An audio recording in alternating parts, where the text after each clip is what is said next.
Plundering and pillaging show. Chris for Raiders. Oh, Raider Nation chasing. Oh, pillaging just for Sundays. Oh, me and Chris, we don't miss. Oh, me and Chris don't miss. Oh, me and Chris don't miss. When it comes to this Raider content, we don't miss.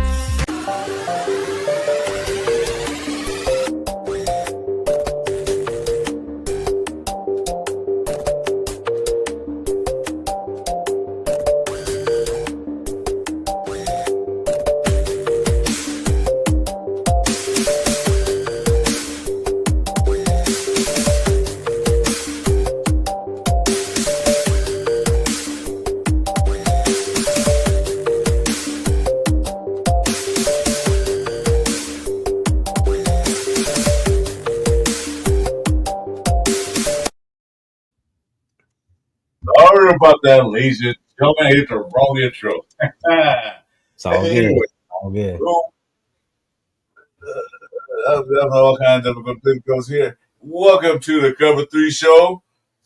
Today's going to be Cover 2, temporarily, to our third man come in. But at the top, we got Chuy, NFL News and Podcast, representing Central Valley.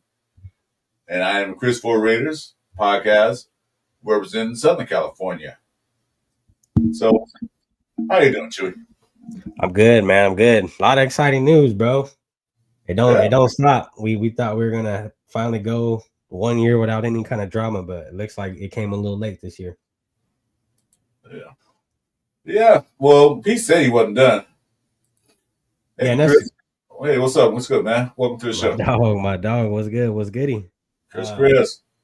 That's right. But yeah, you know what I mean? Like, and that's the good thing that's really what I like about Pete Carroll is he's one of them coaches that don't stop till the bell rings. You know what I mean? Right. He don't stop till it's over with. So that I could respect that as a coach.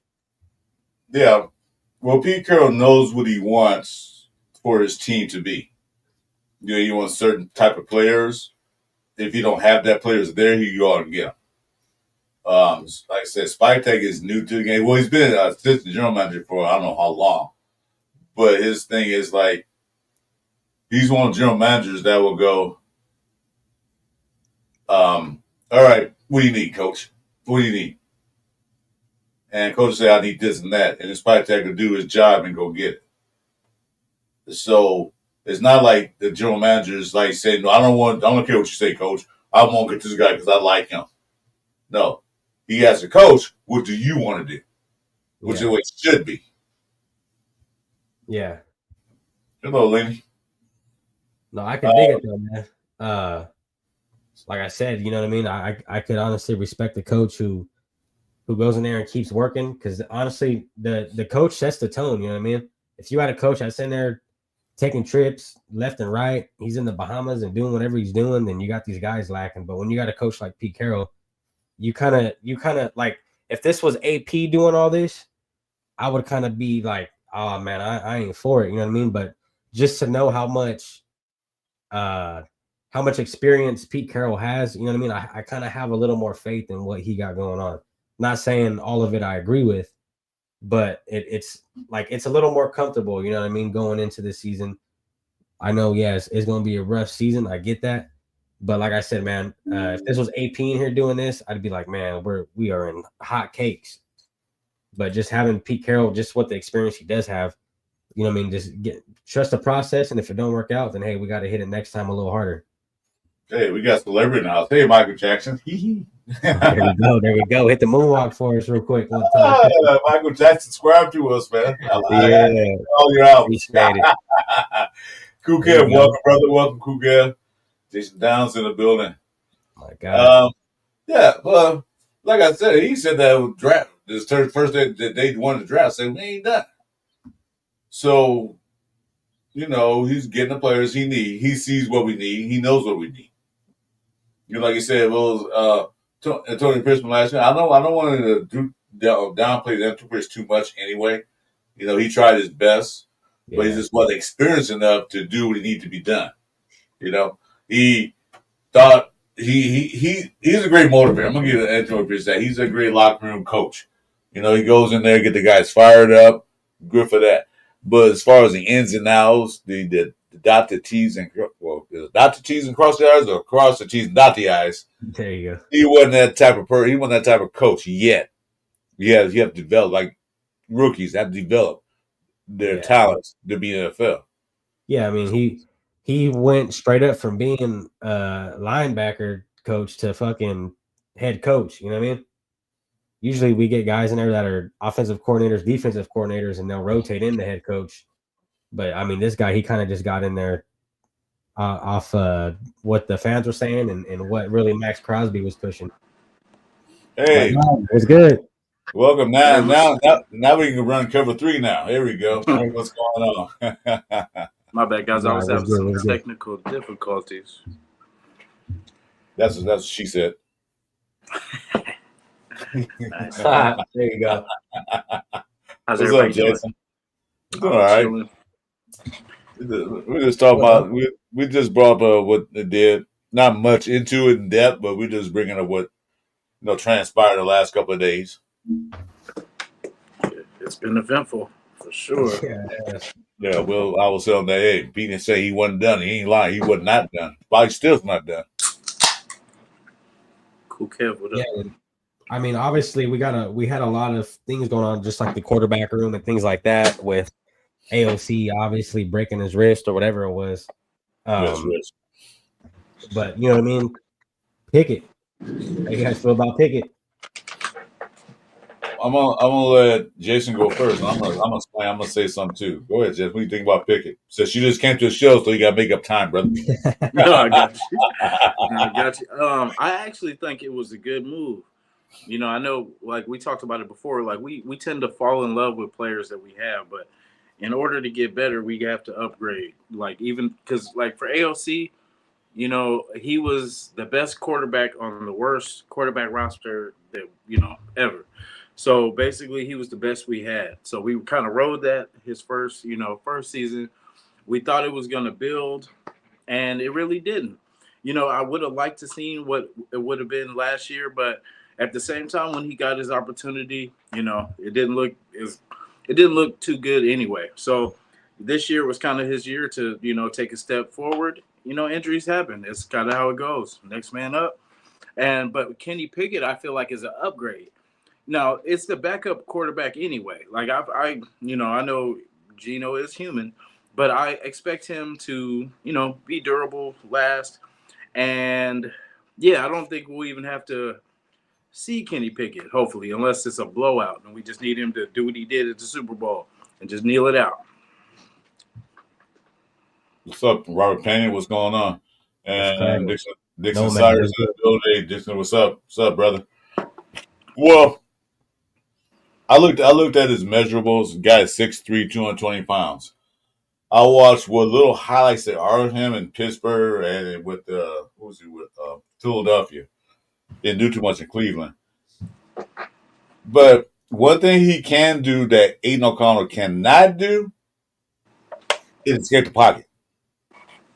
He can move. He can run. And he's a big fella. He's not little. He's 220, 6'3". So he's not a Gardner Minshew guy. He's not a little boy. So he can run. And that's what Chip Kelly needs in his offense. So you say, okay, why they trade the 5th round pick to Cleveland and there are a bunch of quarterbacks that got waived? Because they like what they see. They like his what do they call it, his upswing, what he can be. He's still young. He's what, 3rd year, 4th year? 3rd year. He's still young. He's 4th, okay. He's still young. So he's still got to develop some new skills. Some skills.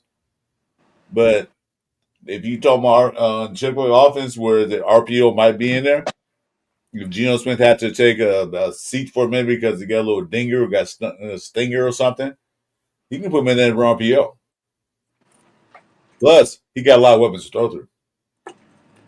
Excuse me. Yeah, I mean, I can see why we definitely picked him up. You know what I mean? And everyone was kind of bashing this pickup, but at the end of the day, like Jason said, man, it's not our starter. You know what I mean? It's our second. So you can't get too picky with it. You know what I mean? Like we can't go in there and expect us to get one of a top dog for a second string. It's just not going to happen. We got to be realistic here. But yeah, I mean, definitely, you know what I mean? I think Gino could teach him some things. Like I said, he's going on his 4th year. Right. And yeah, he is a whole lot mobile than AOC ever was for us. So yeah, I think it was a decent pickup. I don't see why people are angry with it. Because when we look at second strings, what are we really hoping from a second string? Just like, honestly, we're just expecting them to go out there and really just not control the game, but go in there and do it kind of like what Aiden O'Connell. Don't get me wrong, last season, you know what I mean? He was one of them top dog second strings. But following into this year, he's kind of just let the ball down all around. But like if someone could go in there and do what Aiden did, but run a whole lot more than he did, then you can't knock that. And I mean, Kenny Pickett, he's definitely got some experience, and I feel like it was a pretty decent pickup.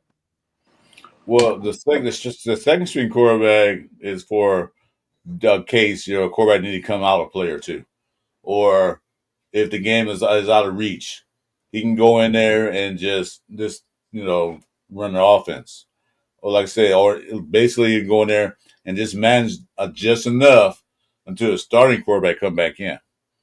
He's not gonna win any trophies like the best second string quarterback in history because there's no such titles that I don't think.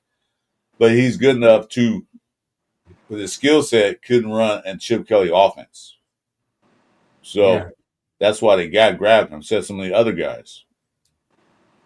Yeah, it could have been, because we talked about this too. We were talking the other day about who was available and kind of what made sense. And I think I brought up, Pickett too. And it was only because he was injured that he didn't get that starting job. Like, because they were saying that pretty much he was the forerunner for the starting position, but the hamstring. So basically, we got someone that's pretty much was about to be named a starter.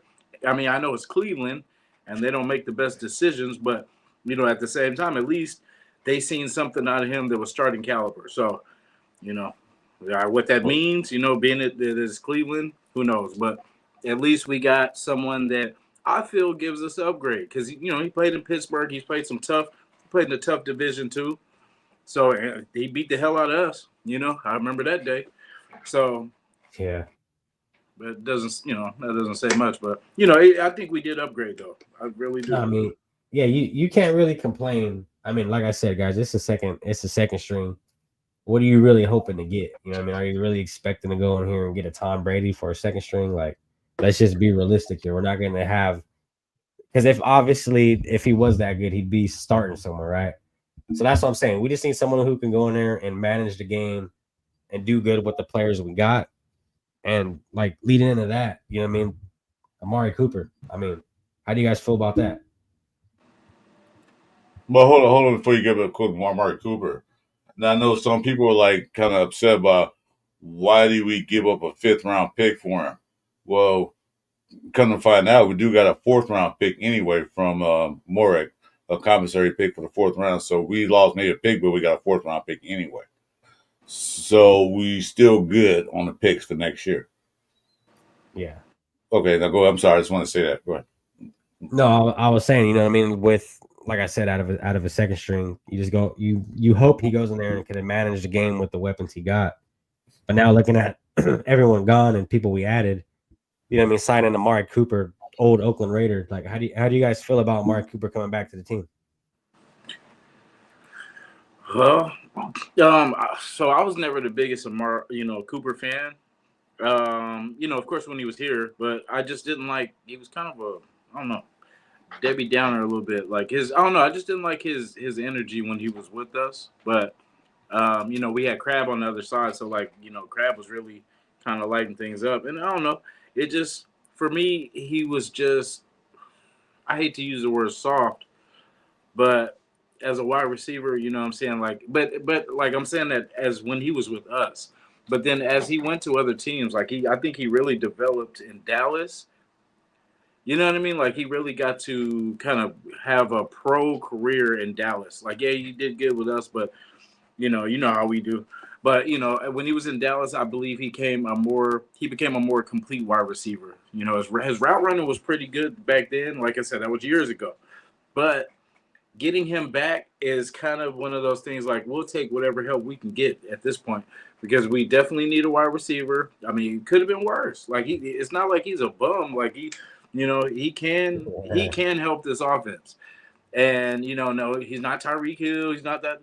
But he can get open, and he can, with the court. See, that's the thing with Geno Smith changes everything. We have a quarterback that has the arm to get it to anybody. And what I like about Coop is Coop can get open. You know what I'm saying? Like, it's just he needs that quarterback to see him and get the ball to him on time. That's why he kind of had his struggles early in his career with us. But I think, it'll be cool. It's not going to be, don't expect 12, 14 touchdowns, but, like, he will help out. I'm pretty sure Myers, if he stays, would appreciate having Coop because that would take all the pressure off him, So it'll get everybody open. And let me ask you guys this. So what do you base a wide receiver's success on? Yards or like touchdowns? Touchdowns. Touchdowns. Yeah. Wins and touchdowns. Because I'll tell you this, out of 11 seasons, he has 6 seasons over 1,000 yards receiving.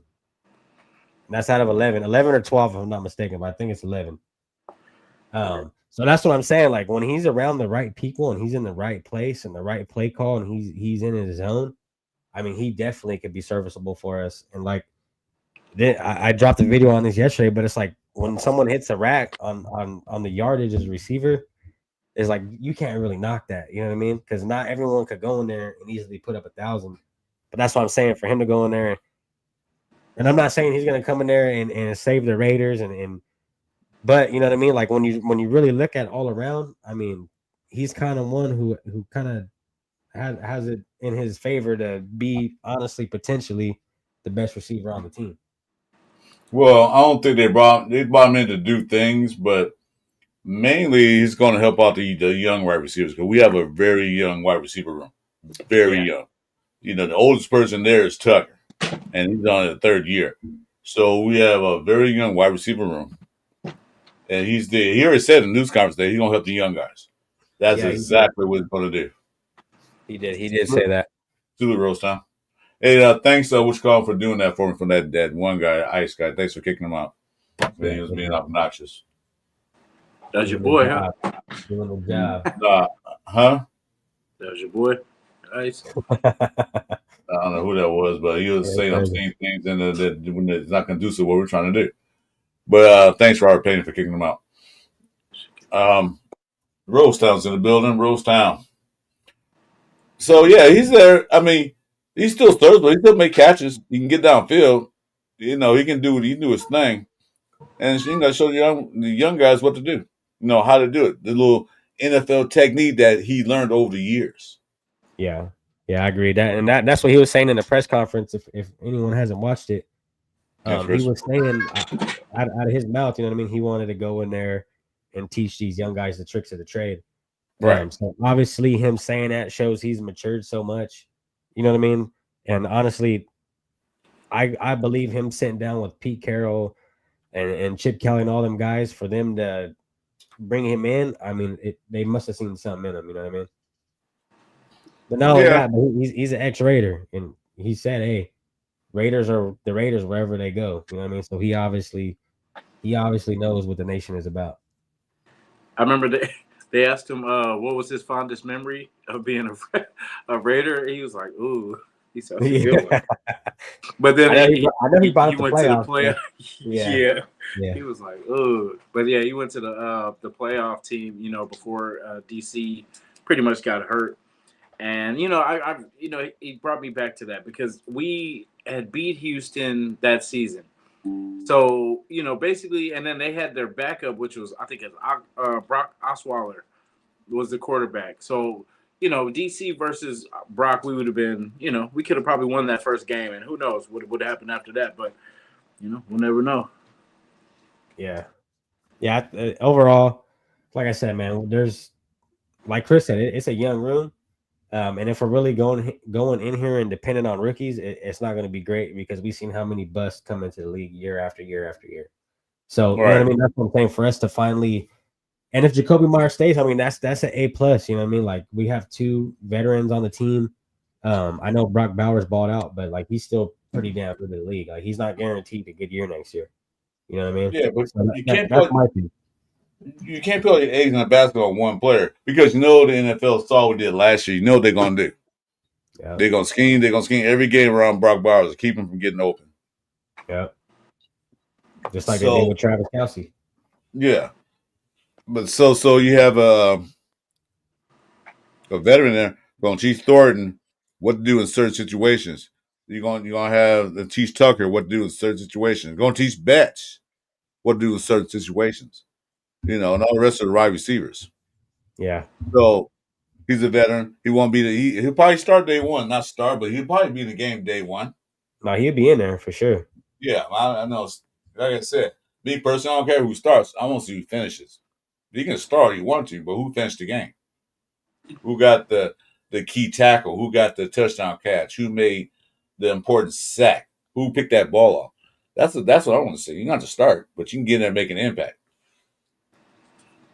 They keep telling us that that the DB room is okay, but do you think there's another move coming for that, or do you think they would have made it already? Because we're in grind time now. Well, there's still a waiver wire out there, so we'll wait and see. Yeah. I know, Chris, you got the 53, right? Yeah. I'm going to bring it up, so guys, give me 1 second. There we go. Got some surprised people in there, too, man. Like, what? They cut him? Yeah, it's been action-packed, bro. There's a lot of shit going on. I'm glad Mostert stayed. Kind of getting worried about that Mostert not being here. No, that's the wrong one. Hold on, man. I'll get guys. Go and talk. I've got the wrong one. Yeah. The Mostert. I like Mostert staying. Who else was it? Oh, see, Lobby stayed. I like it because of his grind. You know, like besides the fumbling, I like his energy, and I like the position he's in because he's the type that will, he'll run through a wall for his coach. Now, if he can control and all it is a special teams player too. You know what I'm saying? Because somebody's got to play special teams. We can't have our stars playing special teams getting banged up. So, I understand some of the moves too. The Cam Miller one was kind of, but like I said, we'll see if he lasts through the waivers. But I'm really not even worried because Cam Miller wasn't going to start this year. And for what we're trying to do, he kind of doesn't. I mean, he kind of fits, but he doesn't. Because we need in this division, we got to score points. You know what I'm saying? So we can't be dinking and dunking and stuff like that. We have to have a big arm quarterback that can put the ball in the end zone, and that's what I like about pretty much what we got with Geno, and then even with Kenny Pickett. Kenny, the knock on him is his little hands, but Derek Carr had little hands too. So what? That didn't stop him from throwing 4,000 yards a game. Yeah, yeah. Just got to hold the ball. Just got to hold to the ball if he gets hit. That's all. Hey, did you hear that? That you know who Kenny Pickett's comp was? What? Derek Carr. Really? I didn't hear that. Yeah. If you look at his college comp. Mm-hmm. Yeah. Derek Carr. So Derek Carr get the younger Derek Carr. But you got a younger Derek Carr with that moves. Yeah. So and bigger too. All right, so here's the roster right now. So on the centers, of course, they get listed at JPJ as center. His backer was Will Putnam. Okay, so they kept Darnay Holmes. Probably played a slot, and this surprised me, but I think that was good. I'm glad they kept him because he balled his ass out in the preseason. Kai Blue Kelly. Yeah, I like how he did good. Yeah, Kai Blue Kelly did real excellent. He's on the shorter side, 6 feet tall, but hey, he balled out. So that's all we can look at. Darren Porter, of course, they drafted him Richardson still made the team. Eric Stokes, of course. What's good, And Cap? I'm surprised he kept this guy, Max Crosby. I thought he was going to cut him. Yeah, I'm surprised he still got What the hell? Yeah. Yeah, I don't know about Darian Porter though, man. He's been a little iffy lately. Well, he's still got some work to do. Like I said, his first year cornerback. I only played cornerback for 2.5 years or 3 years, so he got some work to do. Tackle, man. Well, most cornerbacks come in the league very few of them do great when they get here. Look at Jaquan Bennett. He looked awful his first year. Everybody was there. Why they pick him? Cut him. Second year, bam, it went out the roof. So he got to develop a little bit more. I'm sure since Pete Carroll's a DB coach and all that stuff, they're working with him now as we speak. So the defensive end side, Coach Snowden, Tyree Wilson, which something about him is what Pete Carroll's saying, is that they look like they're gonna start moving them around a lot. They're gonna put them on the line scrimmage at different positions. D tackle, D end, defensive end. So he might be in one play defensive tackle, the next play he's a defensive end, especially on passing downs. Because when he was rushing on defensive tackle, that guard had nothing to do with him. Couldn't handle him. He's too strong, his arm's too long. Yeah, he looked better on the interior for sure. Yeah, That's the most I've ever seen any kind of people talking about him or anything. Thomas Booker, of course, they picked him up. Alan Butler, Leaky Fatu. Tonka Hemingway made the team. I'm glad about that. Yeah. He's been out. Yeah, he has. Yeah. And Jonah Lalu. And this guy made the team. I'm really happy about this. Yeah, he can move, man. That dude can move. Yeah, he can. And then he's a fullback option. He can probably on first down and goal 5 inches from the line. He can take both people over. Yeah. Then on the guard side, Alex Cap, of course, he made it. Meredith. Let's see. Now they got it listed as JPJ as a center, but it's actually going to be Meredith as a center and JPJ going to be guard. So I don't know how they got it listed like that. I see that. Partner, Caleb Rogers, he made it. Carlson, Jamal Adams. These are the guys that made the team. Both Bergs. Somebody said in the chat earlier, I can't believe both Bergs made it. Eichenberg made it. Lindenberg was just drafted, so they both made it. And Eichenberg had a good preseason. Yeah, he made some good tackles. He showed I seen a lot of hit sticks out there, and people were missing tackles. But as far as Eichenberg, I've seen him actually wrap some people up how you're supposed to. Yeah, he looks stout. Sure. Yeah. I think he finally realized what his job is to do tackle. Right. Let's see here. Pratt, Roberts, the usual guys. Yeah, just alone. Aiden Collins still on the team, but he's on IR. So that Yeah. Yep. They'll decide what they got. Well, they got 3 now. We'll trade him to New England. McDaniels wants his boy back. He can have him. Well, we still on our team till you get on IR. So Kenny Pickett, Geno Smith, of course, Anthony Genti, then Lobby, Mozart, White, and Chen. Well, Chen's not a running back. So we got 4 running backs. I thought it would be 5, but 4. Chen made it. Harper made it. I was surprised at that. Oh, boy. Yeah. Palomar. Chris Smith beat out Trey Taylor. Right, Edmonds got let go too. That's crazy. Mm-hmm. Special teams. Mr. Special Teams. That's right. Edmonds was all right. Yeah. I guess he didn't impress the coaches enough. And then we got Glaze at tackle, Grant, the rookie, Cole Miller, of course.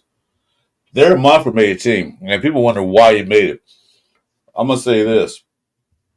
Their mom was one of those few guys on the offensive line that can play all positions besides center. You can play left guard, left tackle. You can play right guard, right tackle. So he's going to be one of those swing guys. He's not starting, But you want to swing guys, case like you said, Cole Miller get a little neck pinch, you got to come off a couple plays. You can plug Muffin in right there just to hold it until he gets back. Same thing for everybody. Same for left guard, right guard, and right tackle. So I said earlier in the show, Mumford going to make this team because he's a valuable, versatile piece of the offensive line. He can play all positions but center. Yeah, he got I beat agree. right though. I seen that. Yeah. I think we talked about that Sunday, Jason, right? Yeah, we did. Yeah. And just Yeah. his experience too, like even though it's been up and down with him, but at least, say if somebody in the guard position does go down, even tackle too, but in the guard position, they were trying to mix him in there. So could, just be a body just so they don't have to go out and get somebody, pay some money when they can just, hopefully make it work with him at guard, but we'll see. Well, that's you want in the NFL. You want an O-line guy that can play all positions, just in case. So, like, you can plug him in any time. He got the experience, Oh, wait, hold on a minute. Got to take a break. Our man James Purple's in the building with the Raiders. Yes, sir. On break. What it is. Purple, what it is. Each time Purple come in, I gotta stop everything I'm doing and drop everything and say something because he comes on this break. There you go. Dedicated Raider fan. Dedicated. I love it. Okay, Yes, so where are we going? So tight ends, we kept Brock Bowers. I don't know why they should have cut him. No, I'm just kidding. Shit, they better keep it. Well, you imagine they put Brock Bowers on a trading block? How many teams would jump at that opportunity? we could probably set up for the next 5 years. Exactly. Michael Mayer, I'm glad they kept him. He looked pretty good in preseason. He like his head's together, thank God. Yep, he has all his facilities working right. Then Ian Thomas, which I said he will keep. Ishmael got cut. Yep. Yeah, Quadri. I can show you the cuts and if you want to see him. Jack Best, of course, he's rookie. Then Amari Cooper's there. So we got 5 receivers. Jacoby Myers, as it stands, he's still there. Dante Thornton Jr., of course, Trey Tucker. So we got 5 receivers. You got 2 clutch guys, which is Jack Best and Jacoby Myers. One wildly veteran, Amari Cooper, and we got 2 speed demons. So we got a mixture of all receivers, not just one talent, but a mixture of all talents. Yeah, they got talent. That's the good thing. It's just we gotta we can't. I don't know. I always hate depending on rookies to go in there and lead a team. You know what I mean? It's a little too much for them sometimes. Well, that's why they probably bought Amari Cooper. They probably been talking for a little bit. They probably was waiting. They probably just okay, it's time now. So, yeah. So, what do you think about those? And who you guys thought they should have made it and didn't make it? Joe Burrow, but that's just me. But I was really high on Terrell Edmonds, man. I thought Terrell Edmonds showed some decent coverage. You know what I mean? Like every pass that was thrown his way, he was pretty much on it. I was really high on Terrell Edmonds to see him get cut. Just like Mello Dotson, you know what I mean, from Kansas. I thought Mello Dotson had a little burn in him. What's good with my guy Rundown? What's up, Rundown? What's up? But yeah, I mean, you just got to trust the process, man. But them are one of the 2 guys I was really high on was Edmonds. I thought he would have been at least serviceable for this team. Yeah, I thought so too. But we can still put him on the practice squad too, yeah. Still. Yeah, but he's over 4 years in the league. It's gonna be a different thing. I forgot how it's set up.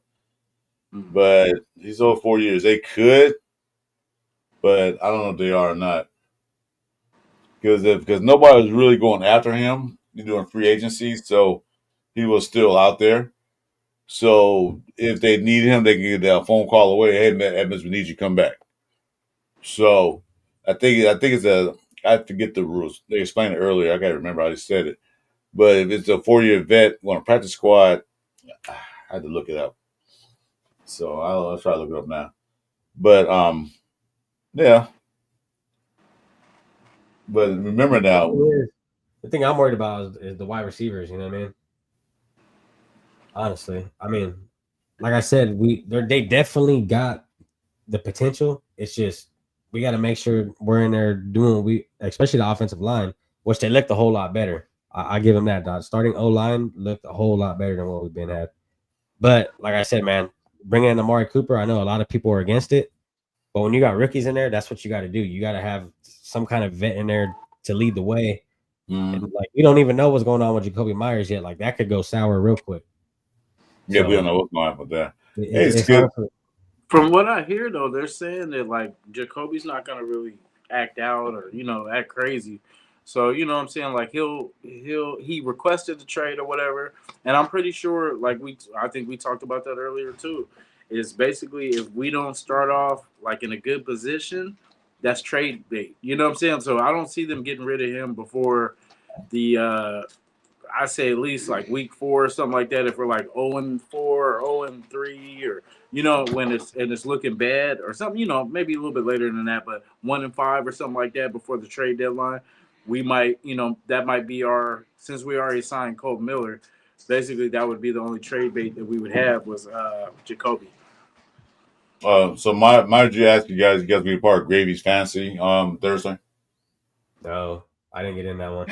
Yeah, I don't think I got in. I don't think it said I didn't get in, so Malo was cracking Malo.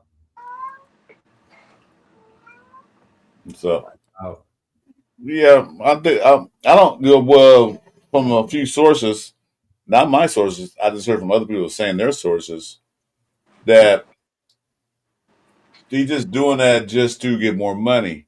And I was telling Chuy backstage that remember that a lot of players do that. They go to say, I want to be traded because he was a valuable access last year. He was the receiver that didn't drop any passes and got 1,000 yards. So he was very valuable in that field. So you think he has pull. He can do that. Rare's got more pull than he does. You think he has pull, but I don't think he does. You don't realize how much he has. None. Yeah. That's the thing. I mean, from the depth we did have, obviously he was the best receiver, but like look at what we had. You know what I mean? So I kind of get what the holdout was for, but then again, it's like for a guy to not go in there and drop any passes and show you what he's really about. Yeah. I mean, you got to throw him some. You know what I mean? Or at least give him some. If you can't pay him or you don't think he's worth it, then shit, throw him a couple incentives. You know what I mean? If he hits him, hey, then you got what you're expecting out of him. Yeah, I don't know how much he was asking, but he probably was asking for $20 million. They said, nah. He wanted something high for sure. Yeah. So, be quiet. So I don't know how much you think he's worth. Be honest opinion. I mean, he's worth it. You know what I'm saying? Like, but it depends on where you go. Yeah, like he if worth he went 20? to Cincinnati. He's worth 20? I mean, pretty much. It's hard to say because what's the name? Just got McLaurin. Just got what 30-something, 32. But he was the number one receiver.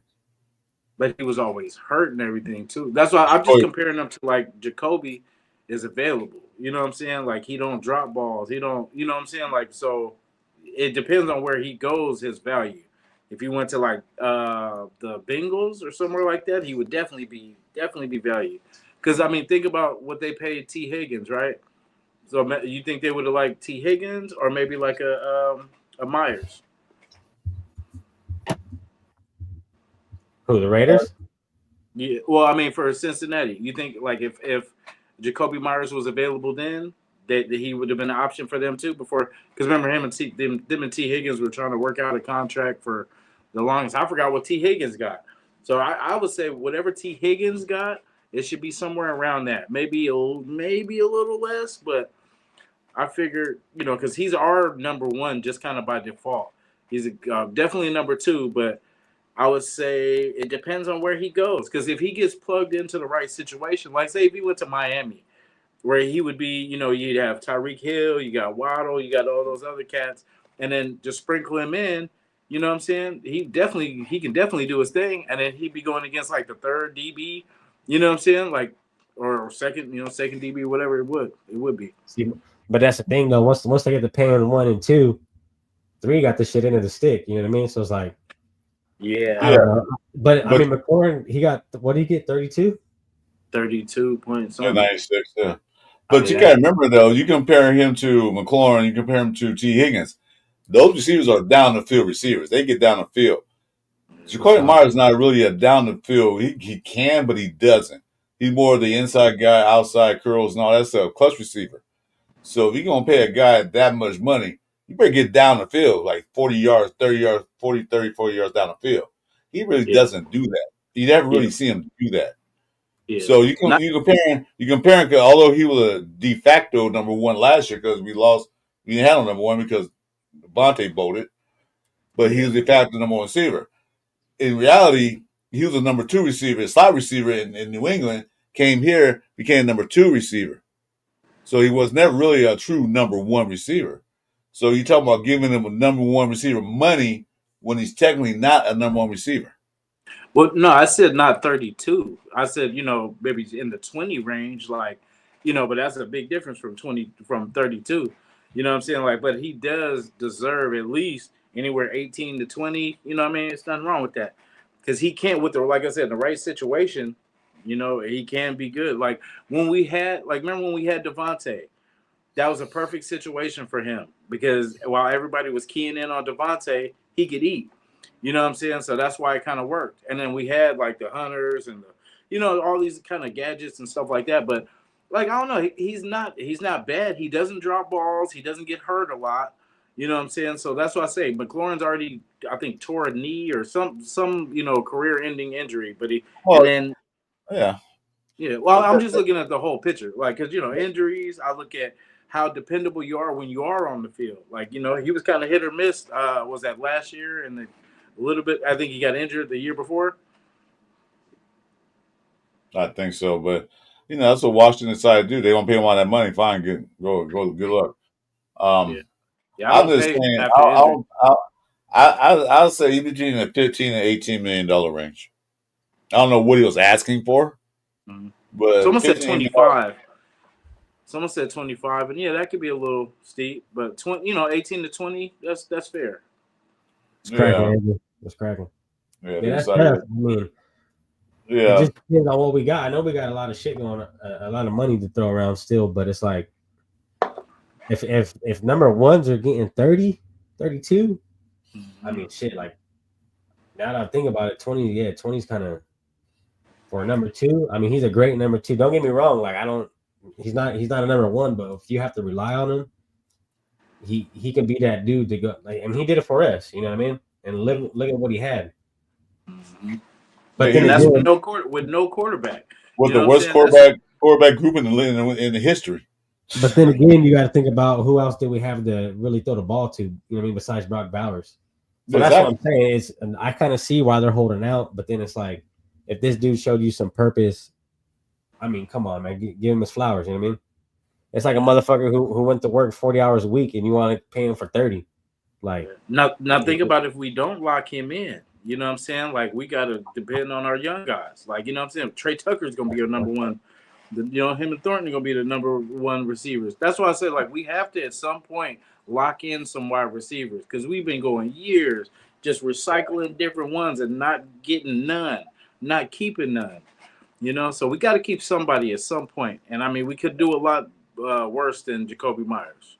I understand that. I agree with you on that. We do need to keep him one way or the other. I'm just seeing how he's trying to play hardball right before the season start. Why you do this during the summertime when we was playing OTAs stuff? Now you can do it right 9 days before the season start to put a controversy. I think it's how the Raiders have been doing these contracts. He's protecting himself too because we've been wiggling out of some contracts lately. So he's just trying to take care of himself, and he's the type that he's a quiet dude. He's not going to raise hell and all that kind of stuff. He ain't no diva and stuff like that. So, but he at the same time he's like, hey, I ain't gonna let y'all overlook me, and just try to squeeze whatever you can out of me for this price. And then someone said he still has money on this contract. So, I mean, it ain't really that like he's playing for no guarantees. Like, as long as he can stay healthy enough, and it's not like we're going to overuse him. You know what I'm saying? Like, it's really, if he can be a possession receiver, like, basically it'll be him and Bowers kind of getting the majority of the passing because that'll probably be the most comfort for Geno. You know what I'm saying? You just get it to your go-to guys, and then I hopefully, don't know about that because Gio sure look comfortable with Thornton. I tell you that right now. well, I mean, Look but very that's gonna take some time because he was going against the thirds and you know what I'm saying. Like we want to see him grow and consistently go against these top DBs because Yeah, Thornton I is going agree. to take a while. He's not there yet, but no, I know that. yeah, but once he gets, comfortable, but for the meantime, you got Coop and you got Myers, for Geno, just safety blankets. You know what I'm saying? Just to get, people. That's why I like the Coop. You got a vet on third down. If you need a go-to, you can just look over. You guys have that chemistry where you ain't got, with the rookies, they're still trying to figure out but the quarterback will see something. The Coop's been in the league long enough to know, okay, he wants me to do this on this play. You know what I'm saying? Yeah. Because the defense is playing this way. And then that's what you don't get with the rookies. You know what I'm saying? The rookies kind of have to figure it out as they go. So, Yeah, that's why they brought him in, just to help the rookies out to show them, like, yeah, okay, when they see this, do that. When they come to try to press you, do this. So that's why he's there. And I'm glad they picked him up. I talked to him early in the year, right before all the draft happened, everything. So I said, yeah, Mark Cooper still out there. Why don't grab him? It don't cost that much, and they grabbed him. Yeah, I mean, He made overall, he said what he said when the Raiders traded him. He blamed him for what he said. He was pissed off. He want to stay. He want to stay on the Raiders. Oh, he was pissed off. He got traded. He didn't leave. He didn't walk on free agent. He got traded. So of course he's gonna be pissed off. Said what he said. But remember, he was only like 23, 24, 25 years old. He's a young kid. He grew up. And now he's saying like he's happy to be back. Yeah, you gotta think about how different it is. I mean, he's not in Oakland anymore. He's in a whole different state. You know what I mean? He's in a whole different stadium with a whole different coach. So, you know what I mean? Maybe he's like, hey, let's run it back with the Raiders. I started with them. You know what I mean? Maybe this regime's different. They're in a different location. So maybe he's hoping for the highest. And I mean, I kind of feel him on that because, like I said, dude, out of 11 seasons, he has like six seasons over 1,000 yards receiving. And for anyone to go in there and hit 1,000 yards, I mean, not everyone could go in there and do that. And don't forget, he gashed us on an 82-yard touchdown catch, but it came back on a penalty when he played the Browns last year. Remember the 82-yard pass, that catch he got? Yeah, he gashed us, but it was called back for a penalty. So he still can get out there. Yeah, and then when you start really looking at the team, it's like, okay, if Myers is to go, then who's the number one? Tucker? I mean, like, come on now. You know what I mean? He's still kind of over here proving himself, really, if you think about it. He's still kind of raw, too. Exactly. That's what we really got to realize. And that's what, I mean, I don't know what the holdout is for it, but yeah, I mean, for them not to sign him, I mean, that's kind of crazy. It just depends on what he's asking, though. If he's asking for something ridiculous, it's like, hey, we can't do that for you, buddy. But yeah. When I first heard it, I thought it was actually BS. I thought it was kind of like I hope it still is, but I hope it's just a ploy. You know what I'm saying? Just to kind of get New England all shook up, and because Jacoby used to be with them too. So of course, like if you want to get somebody's attention, kind of dangle something out there that they like. And then I feel like even with Aiden, keeping Aiden on the roster, how for us it's a question mark. But I'm like, I hope this is just a plot, just to get them all distracted. You know what I mean? Get McDaniels like, oh, I can get Aiden and Jacoby back. Oh, you know what I'm saying? And then, but I'm just hoping it is. I hope it's just smoke. Because when you think about it, it doesn't make sense for him to ask for a trade right now and to get, because technically you'll probably get more money as a free agent. You know what I'm saying? Like if he just rides this year out, has a cool year, pretty much you do yourself some good in free agency. You know what I'm saying? So really, I don't get the move of right now. You're on the last year of your contract. Why would you kind of cause the waves right now? Enter, and then the next year you're in free agency. So like, I feel like it just doesn't make sense. I don't get it. Well, he's probably just trying to prove, that he's that guy for the Raiders. Just like I said, he was the one that outshined everyone. So, you know what I mean? He kind of feels like, why are you guys going to go in here and pay all these other guys? Because they did what I did, and I'm not getting no love for it. So I could feel it. Like I said, it's up and down with it. You know what I mean? I can see why they're holding out, and then I can see why he's asking for a trade. But I mean, like you said, man, hopefully it's all smoke. But if it's legit and he goes and leaves, it's gonna be a hell of a year for us. I'll tell you that. Yeah, and it depends on what we get. Because I mean, imagine this receiving core without him. You know, for us, I don't think we can afford to, and take this season serious. You know what I'm saying? Like, because I mean, I've heard people say, "Well, shoot, we got," I'm like, no, we need all the help we can get. There ain't, I look at the roster, but I also look at who's behind these people. Like, just in case someone gets hurt, you go plug and play. And that's the thing about Aiden. If Gino had got hurt legit, our season would have been legit over. You know what I'm saying? But with Kenny Pickett, I know a lot of people are on a fan and stuff like that, but I feel like he can at least keep us afloat. Because like they said, all we need him to do is hand the ball off to Genty. Because that's not going to change. That's going to be the base of what we do is running the ball. So it's not going to be like we're going to be slinging the ball all over. It's just run the ball, and when we got play action, then we over the top. You know what I'm saying? But we're built to run all over teams. And especially with who they brought and who they kept, I love it. You know what I'm saying? So you're getting a steady dose of this running game. So really, we don't have to really worry about the quarterback position because if somebody's going to get open, and I just see Brock probably having another big year, and Mayer. I see Mayer having actually a big year too. So I think that's what they're looking at too. Like basically the tight ends are going to do a lot of the grunt work, so. Yeah. Well, like you said, man, like maybe they're really dependent on this team to go in there and run this ball. And they're saying, hey, our running game is that great or we don't need top-notch receivers. Because, I mean, dude, we got one of the best tight ends in the league. You know what I mean? But, yeah, I mean, that might be their look on it too. You know what I mean? So we just got to see how it plays out. But, I mean, when you got talent, bro, that's what you got to do is keep them here. You can't let them go to other teams that are going to come to haunt you in the future. You know what I mean? And that's like has been our biggest downfall for the Raiders, dude. Dude, Khalil Mack. Like, why would you ever let go of a guy like Khalil Mack? Especially fucking now he's at the Chargers. Is like, dude, like that is insane. You know what I mean?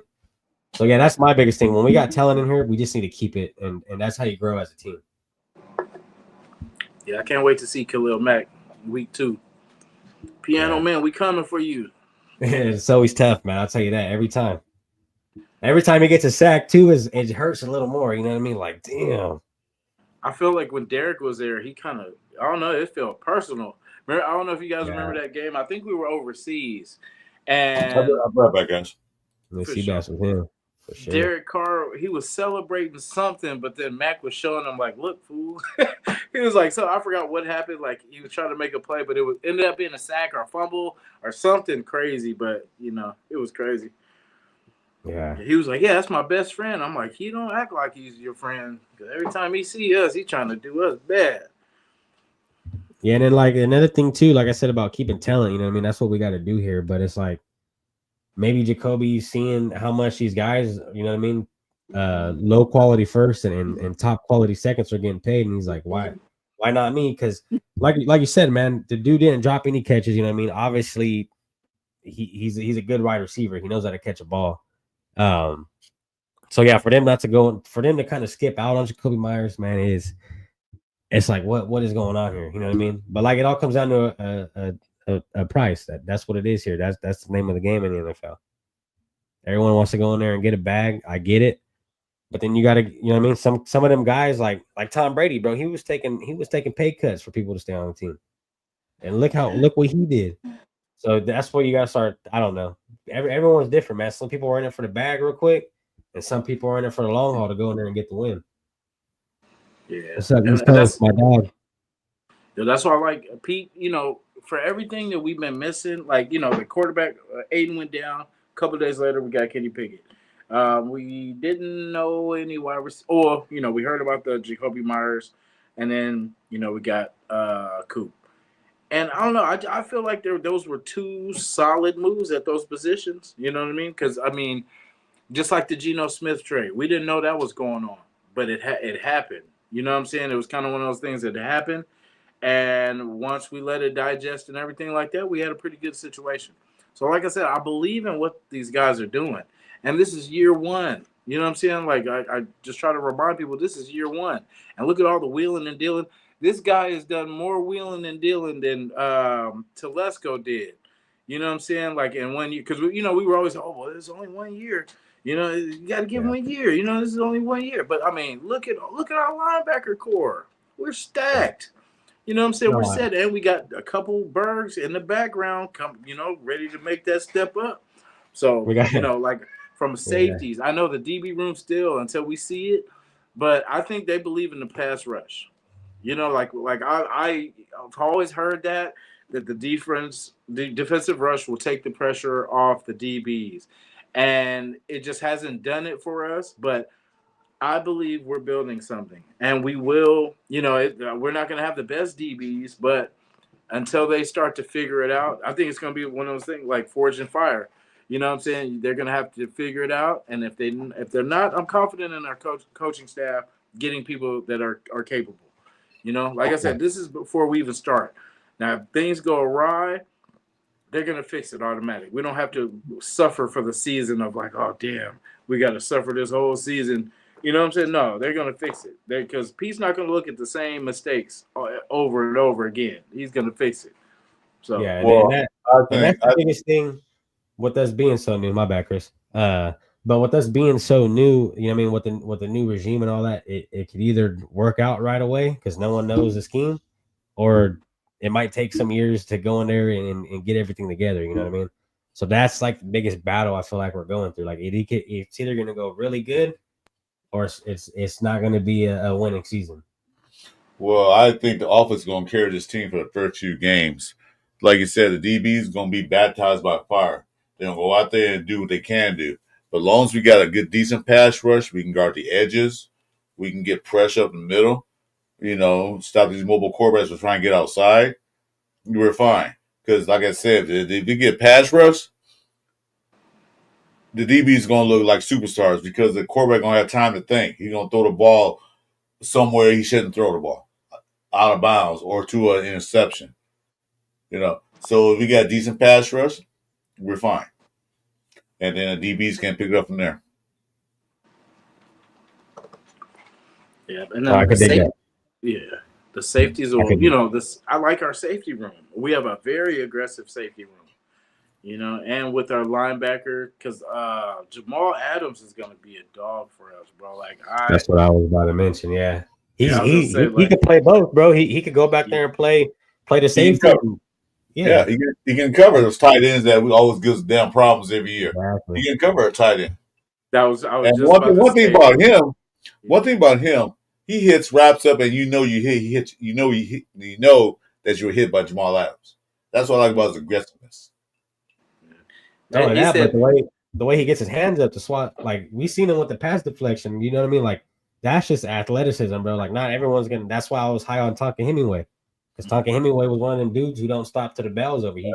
He can't get the sack. He's going to get his hands up and try to get a swat. And those are the kind of guys we need here. And Jamal Adams, bro, has done nothing but prove that he's one of them dudes. You know what I mean? Yeah, I like our defensive line, man. I think we're gonna. What we didn't show our whole defense.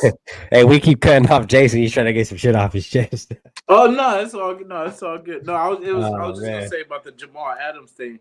Like, we seen this with Gruden, where he tried to take a safety and turn him to a backer, right?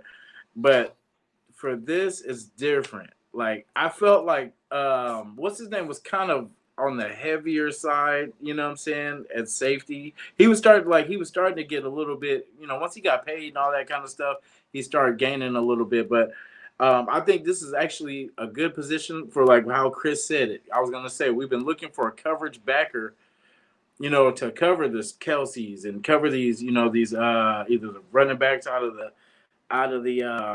those wheel routes and stuff like that, but just someone that can fly around and be able to keep up with instincts like his.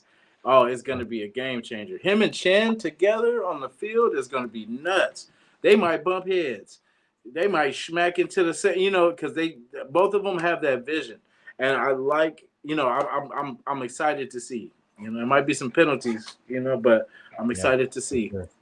For sure. And that's the thing is like when you see Jamal Adams on that field, he's one of them guys like he's like a Troy Polamalu kind of guy. Like he's if he hits you, like you're gonna get hit. You know what I mean? You It's gonna not feel it. You will feel it. Like shit, I ain't going. Hey, coach, don't call that play again because I ain't going in the middle with that guy there. No, especially not Yeah, to doing it. the left side. No, go the other side. I'll run that route, but not this route. I'm not doing that again. And that's You what yeah, we know, need, bro. Is get on because Jack, get on one of them Jack, get on one of them Jack Tatum hits like it's smashed. Like man, look, yeah. just I like when they want run the ball, to. they I said, don't I ever want go to they to. I don't ever want go to to be. Max Crosby. I want to play NFL for the next 5 years, dude. You keep remember that play, man. I'm not gonna be here too much longer. I'll be out of Yeah, here. like, yeah, Creed. But that's what we need. You know what I mean? Like I said, man, when people run the ball, they don't ever want to run the Max Crosby side because they just know he's his wingspan and the way he is, he'll wrap you up quick. So when we get guys in there that have that impact inside of players' heads, because NFL is not just physical, bro. Like it's a lot of mental work on it too. You know what I mean? All the shit talk you get, like we don't even hear half of the shit that goes on field. You know what I mean? And we see how mic'd up episodes get. You know what I mean? When they're sitting there, like Phillip Rivers, man, he was one of them guys to go in there and really talk shit to these guys. So that's what I'm saying. Like if the mental part is another huge thing on it too. Well, you know, mic'd up stuff. You know that they mic them up, but the team actually let them release certain things, so they have to Yeah, review it before they release it. Like now, yeah, well, we're not gonna. You can play this, but you're not playing what he said on this. You know, exactly. so they probably say things way more than we hear. Oh yeah. But yeah, So I mean, and it's funny too. I don't know. Have you guys ever watched Phillip Rivers mic'd up? Oh yeah. I forgot nah, what team he was playing, but he threw a touchdown, and he was screaming in dude's ear, The touchdown. 93 yard. That was Yannick. He was in Yannick's ear. He's like 93 or 92 Oh yeah, yards or yeah, yeah, yeah. something That shit like was that. hilarious. He's like, I'll hey give him that bro, one. you ain't gonna be doing that about my ear, bro. well, yeah, well, football is all about that. You know, you out there because we can't hear none of the things they say on the field because you know they're talking to each other, talk back and forth. We can't hear nothing. Can you imagine if they were mic'd up when we were here? Woo, the broadcast moved me in trouble by the FCC. Like you Oh can't yeah, play that on TV. it's rated R, man. We can't broadcast this right here. Probably Red X. Well, Christian Wilkins was Yeah, Red X. I'll tell you that. Shit, yeah. Yeah, yeah, yeah. He you should have got been. Chris Wilkins Might probably be. say, "Hey, dude, you got a pretty forehead." Yeah. If I give you a kiss, man. Playing kissy face. Yeah, that's tough work right there. But yeah, Jamal Adams, great pickup for the Raiders, and that dude's gonna be one of them pickups that's gonna pay dividends for us. Like you said, Jeremy Chin as well, dude. I mean, he looks like he's all over the field. Obviously, the dude can hit, so he's gonna be really fun to watch. And that's the thing too is everyone says, you know what I mean, it's vanilla play call. So if it is like, hey, we might not even be seeing what we're even close to seeing on the field if that's the case. Yeah, we You know did. what I We mean? did. We In did. regular season. Because like I said before, but me and Jason and Farrell was talking about that Sunday. Thanks for everybody watching, man. Thanks for coming in. Appreciate that. But I was saying this was a vanilla defense as well as a vanilla offense because why did Pete Carroll make a valid effort to go get these big, strong corner D backs and cornerbacks? Why? Because they're gonna play a lot of press man coverage. Of course, they're gonna play some zone now and then, but they want to be up in the receiver's face. You know, they want to be physical with the receivers. They're not going to run past them without feeling it. You want to get 5 yards on the field. Well, I'm gonna hit your ass so hard that you're gonna think about it. So why they get those guys for that reason? Hey, what's up, Nettie? Hey, what's But cracking? what's knacking? Nettie won. What's cracking? I mean, hey, what's up? Hey, Rosha. Well, how long Rosha been? I just got back. Oh, he just came in. What's up, Rosha? Welcome to the show. So why did he go out and get him? For that reason. So even they're playing a lot of. I was watching some of the games. They're playing a lot of zone. They weren't doing. Yeah. They weren't doing a whole lot. You know. Yeah, the middle of the field was nasty work on us. So Yeah, they were doing. They were doing zone. That Tune, who's this guy who got cut by the Cardinals. I don't know if they're picking him back up. Was just having a field day with that. And that one guy, Valesco, whatever his name is, having a field day. Yeah. I mean, yeah, that was the biggest thing in my from watching preseason was the tackling on the defense was insane. The turnovers on the offense, mainly by AOC, was nasty work. And fucking what were we talking about? I lost my fucking train of thought for a minute, man. I got so many names running through my head. We was talking about tackling Turno- and defense. Turnovers. No, but what'd you guys say before that? You talking about the turnovers? I don't know. Talk about what you want to talk about now. All right, man. On to the next, man. We've been up an hour, man. So go ahead and talk about something else you want to. Yeah. Nah, but but that's the whole thing. Like I said, everyone is always saying vanilla. So if it is vanilla, then we ain't even really seen nothing yet. Nope. You know, they haven't done anything. But like, oh shit, what the heck? But the thing is that, like I said, I think the offense is going to carry most of the games for now until defense get ready to go. What's up, honey girl? Salute. Yeah, and it was crazy too because these last couple of years, our defense has really been the one that's held us in a lot of games. Because we got no offense. Yeah, offense was in it was nasty, bro. But yeah, to see that the offense is gonna looks at least a little better. I mean, we got to see what's gonna go on here. You know what I mean? Like I said, our defense has been great, but we kind of got a whole new defense, whole new regime. So we're really gonna have to see what is going on here. It's not just okay. Yeah, we signed all these guys. Yeah, the names are good and the experience is great. So we're gonna go in here and do good. It's do they still got the motor in them? Do they still got the willpower? I mean, things like that. And but not to mention they're honestly all these players are put in a good situation with the coaching staff. So that's my highest hope for the team. Yeah, there's no dancing in a champagne room. You know that, right? Oh, you guys get the reference to the movie? It says I lurking in remember. the dark. Jason's lurking in the shadows. Oh man. Everybody talking about you look dark right there. Yeah, it looks kind of dark. It look kind of like well, yeah, Jason. There you go. There we go. Yeah, I've been having these headaches, so I'm just trying to keep the lights low. But I'm lurking too, though. I'm lurking. Watching them comments, boy. I don't know, Piano Man. Yeah, you got to act like a girl. Then I don't know what happened to him. They didn't like it this season yet. It's all about the Raiders season. Did you know that? Did you know that Geno Smith and Kenny Pickett are about the same, 6'3", 220 pounds? Did you know that? No, I didn't. The boom boom room is crazy. And then O'Connell is 6'3", 201 pounds. No, 6. And then Kenny Pickett was a top, was it 5 pick? Or 7th, 20th. You got big 20th overall by the Steelers. Oh, okay. So, hey. 2 cents was cracking. Upgrade from what the AOC was. Well, they must see value. They must saw value in the trade a 5th round pick for him. Like I said earlier, instead of just waiting until all these guys that got cut in the waiver wire, they could have got one of those guys. But they, Pete Carroll said he want a veteran to back up Geno Smith. Kenny Pickett has been in the league that long, but he's still a veteran. He started for Pittsburgh.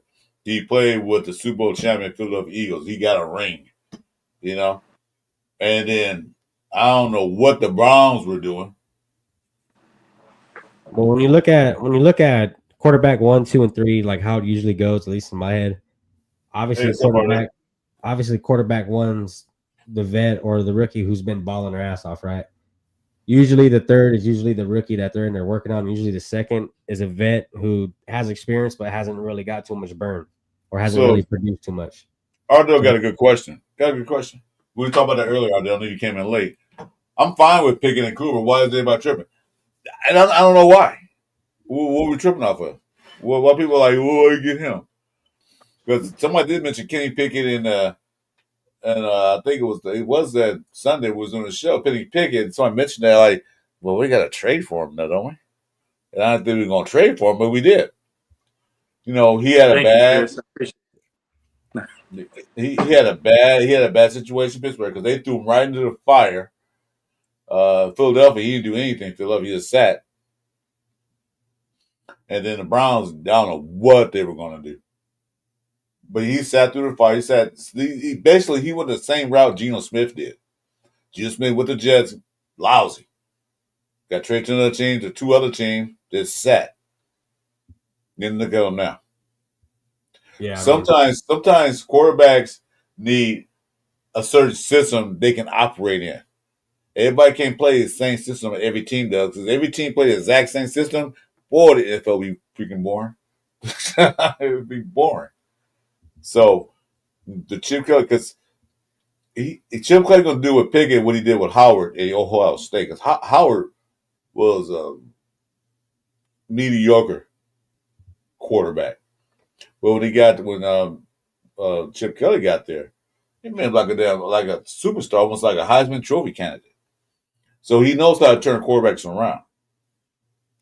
Yeah, me personally, I mean, I get it why we're signing these guys, but I don't see why anyone would be upset about it. I mean, obviously we need a second string, right?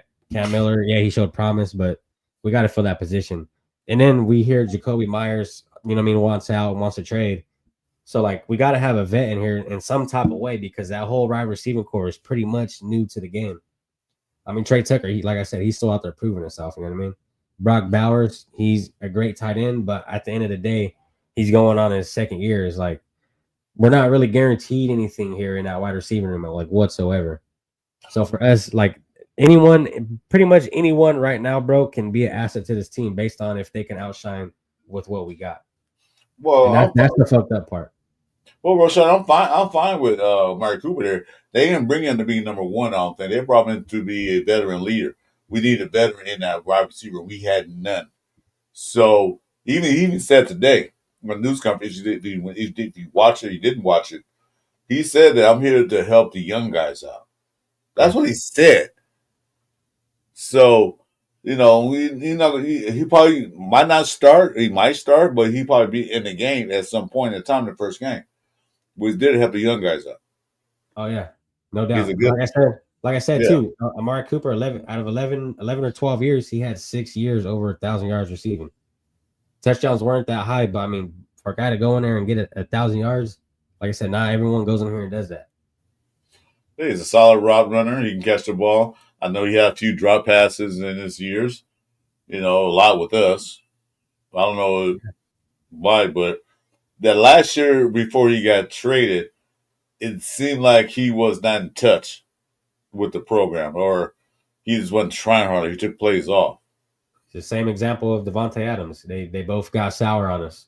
Yeah, but that's what happens when you got a bad front office and the coaching staff ain't doing what they're supposed to do. You get players in here that are going to turn sour, especially guys like, honestly, dude, Devontae Adams is a great receiver. You know what I mean? And he wants to win. He doesn't want to be on a team that's going to lose, because he knows how good he is. When you get guys in here that know they're not good, they'll settle for a check. You know what I mean? But a guy like Devontae Adams, guys like that, man, they want to go in there and win, especially Amari Cooper going in the first, coming out of Alabama. I mean, dude, he had success. So I like, you can't just say Amari Cooper, whatever he said about the Raiders, that's past. That's in the history. That's when he was young and done. They got mad because he got traded.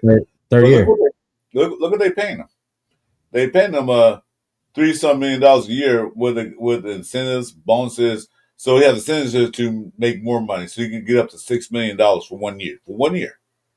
So they're not paying him like a $20 million contract. So they're not killing themselves for Amari Cooper. So yeah, bring him in. He's a veteran. Our veteran and wide receiver, the veteran of the wide receiving group, discounting Jacoby is not there, would be Trey Tucker. Do you really want Trey Tucker to be the veteran of the wide receiver room? No. He's still learning himself. Yeah, he's still proving. He still got shit to prove. Because it takes years for some players to develop into that guy. Devontae Adams wasn't that guy for 3 years. He was just an average receiver. Then finally he picked it up and got better.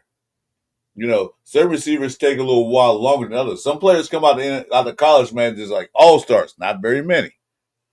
Some take a couple years to develop. What's up, Hazel? Geo Max said Cooper got knocked out a few times with the Raiders. Thank you guys, man. Thank you guys tuning in. Appreciate it. Yeah, real shit though. Didn't he run into the pole too, or was that a? I feel like that was either. I Really? don't know if that was practice, but I remember he ran into the goalpost. Like someone led him into the, and then he knocked himself out like that. That was earlier, like the first. That was sometime around the first, the first time with us. Yeah, that's crazy work. All And right, you guys behave. I think he's Yeah, man. I think he's better now. I think he went Yeah, outside Jake. and developed a little bit. Went to some places where I think, like I said, Dallas was I think his best place that he kind of went where he could develop. You know what I'm Yeah. saying? Like he had a pretty good time over there. Even the Browns, but he didn't have the consistency of the quarterback over there. So, yeah, I think more to develop. I think he grew up. That's what I think. yeah. There you go. I think he grew up more than anything else because he admitted that he said some things about the Raiders when he left. But like I said, dude, they trade you away, and you was having one of those years, good years, and they traded him away. Well, Gruden did.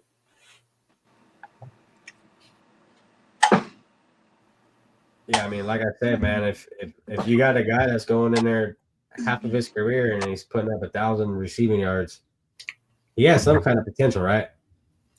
Well, yeah, Exactly. that's why they get those incentives. They probably said get 8 touchdowns, get additional $800,000. Get 900 yards or 500 yards, you get this. They get incentives, so he got 3.5. I think I forgot the contract exactly. I have pulled up, but he get 3.5 for 1 year, up to $6 million in incentives and bonuses. So what that means, like you, Jason, you guys work. I don't work anymore. So if your boss said this job's worth $500, you do it. But if you do that, it's going to be worth $800. What are you guys Yeah. going to do? Oh, you trying to get it. So, I'm trying to Try to get $800. but not only but like you said too, I mean, that dude really is trying to get a contract, bro, get a paycheck. You know what I mean? Because a 1 year deal, you know what that means. You're either gonna make it or break it. So if you come in here and do what you got to do, hey, you might earn you a nice little contract. Not saying you're gonna be paid top dollar, but if you snooze, you lose type thing. You know what I mean? So, and Well, if a guy wants to go in there and get paid, you got to produce. Well, he was on a free agency market for a long time, due to yesterday, for him to get off the free agency market. You want to be a good receiver and towards the end of your career and still healthy and still can catch the ball and still can run routes, to be sitting on the sidelines at home on the couch watching the other teams play while you sitting there at home not making any money. Exactly. So the Reds offer that we give you this, come on in. But this is what you're gonna do. This is how it's gonna work for us. You're gonna come in here. I don't know exactly what they said, but you're gonna come in here, help our young guys out. We're gonna pay you this. But if you do this for us, we'll give you extra money. Up to $6 million. So what more do you want? Because nobody's picking them up. Even they want them back. Yeah, he came back. And as bitter as that breakup was, for him to come back, it does show maturity. It does show, that maybe he felt that he had more to give us. That because I know with him it was his attitude. Like say, because he could get open. The thing was he could get open, but if you don't get the ball to him, he would check out. You know what I'm saying? I don't know if you guys remember his play, but basically, yeah, he would get open, but then either he would, they would miss him or something like that. So, and he would just be like, whatever. Who was that? Who was that quarterback? I remember that. I don't want to cause no trouble. I don't want to say the name, and bring. All right. Well, yeah, I remember that play. He was dead open to right. It was nobody around 10 yards from his ass. And the quarterback threw the ball to somebody else and he dropped it. And Cooper has hands up and he walked back to the huddle like, the hell? After that, he checked out. Yeah. Do you remember who that quarterback was? Yeah, of course I did, but I'm not gonna say it. I'm not you gonna get me in trouble? Nah, yeah, that's what I said. We're gonna but if you know. But yeah. But then see that's the thing. I think him coming back now, he has what he believes is a good quarterback. Because that's how Coop would be. You know, sometimes he wouldn't. He pretty much stayed because you see where he went last year. He went to the Bills to try to get Well, he with said Josh that Allen. too. Yeah. Yeah, Geno Smith said that in his interview too. He's Okay, like, so I'm gonna cut you off, but Piano Man or ASAP go ha ha ha blah blah said they had more drops this year. Yeah, he did, but he's one of the main weapons on the team. Amari Cooper is not going to be the main weapon on this team. Okay, so I'm worried about that. he said, I say with my chest is true. We good though. I don't know. It's gonna be tough, man. We definitely got a lot to figure out for sure. Yeah. But game 1, you know, that's going to tell us everything. If we can't take care of the Patriots, then it's going to be a long season. And that's the game. If we lose that game, bro, to Josh McDaniels' his offense and just the way it's gonna be bad. It's gonna be a bad look, honestly. Like that's one of the games I think we need to win. Not just because it's a big game, but just based on the rivalry with Josh McDaniels, and if he goes in there and does what he does, especially with the old players they got over there, man, it's gonna be a bad one. Pete Carroll knows every coaches in the NFL. That's not like a brand new guy just came up from yesterday. You know, every coach's tendencies. He knows how to scheme against his coaches. That's why Harbaugh had a problem beating him at USC and in New York. I mean, Frisco, and Seattle. He knows how to scheme. He knows their tendencies are. You don't think he's sitting down looking at what Josh McDaniels' offense tendencies are? Yeah, he is. Of course, Josh McDaniels might have changed it from the Raiders. Yeah, of course, he probably did. But if each coach have a tendency to do certain things at certain situations, Pete Carroll's going to sit there like, So if we give him a 3rd down 15, what they going to do? He know what to do. He'll know what they will probably do out of 5 different sets. So he's watching Josh. You know Josh McDaniels. He's seeing him. I don't know if you. Oh, sorry. I don't know if you've seen it was Pete's press conference. I think it was last week. And he was pretty much, if you look at the screen behind him, he was watching the Patriots highlights and watching, he was watching tape. And I was like, I love it. He's already, we hadn't even played our last preseason game. He was already on it. So that's why I was like, yes, I love it. You know what I'm saying? He's locked in, And that's what I say. There's not been no talk. We're not giving away what we're doing. We're not telling teams what we're gonna do. We're just gonna show up and do it. That is the key, Jason. Thank you. Because until our peers get on social media and start talking this and that, the dude, shut up. Why are you telling everybody what we're gonna do? Be careful out there. Only you said, but every team says we're gonna run the ball. Everybody says that's nothing new. But the other guy like telling us, no. Pete Carroll's like, we're gonna tell you what we're gonna do. Just find out when we beat your ass at what we did. Oh, yelling. Yeah, man, hush. We're gonna do the Patriots like Rampage Jackson did, old boy. Piano man, you can go on my. I'm gonna say something. Piano man, you can go on my channel if you want. Just be careful, dude. Just don't piss off my moderators because my moderators are damn good. They get paid top dollar, man. They get paid top dollar for that shit. I got the best moderators, man, in YouTube history, boy. My Bueno Rochat's in here. Shoot, I got the best moderators in history. They get 30 an hour for that over there, man. You better watch out. Shit, they get bonuses too. There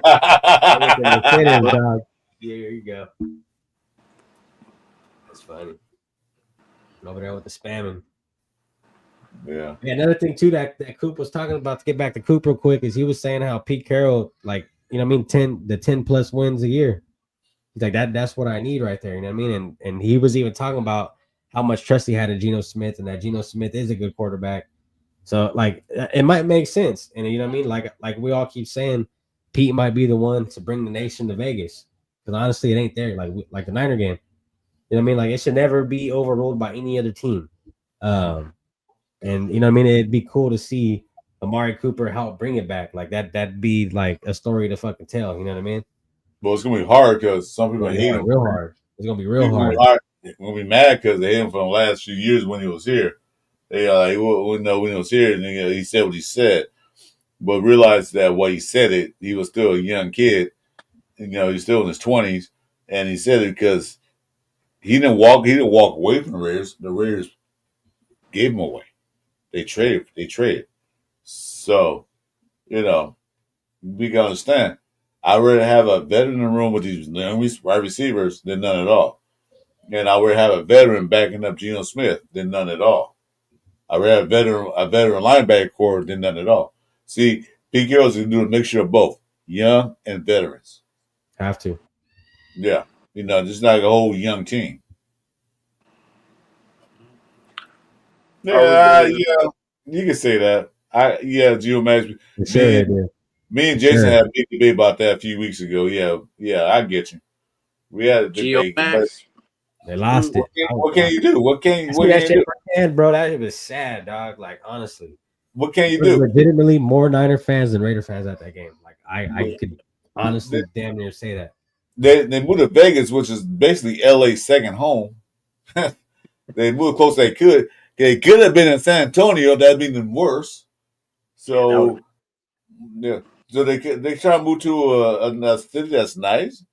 LA was already took over by two teams. They weren't going to San Diego.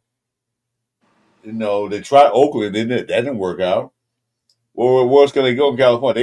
They had to go to a major city. They didn't go to a small town. Valencia or something like that. They could have did something. Not Valencia. I live by it's not too far from Valencia, dude. Ain't nothing happening out there. So yeah, it's all mountains and hills.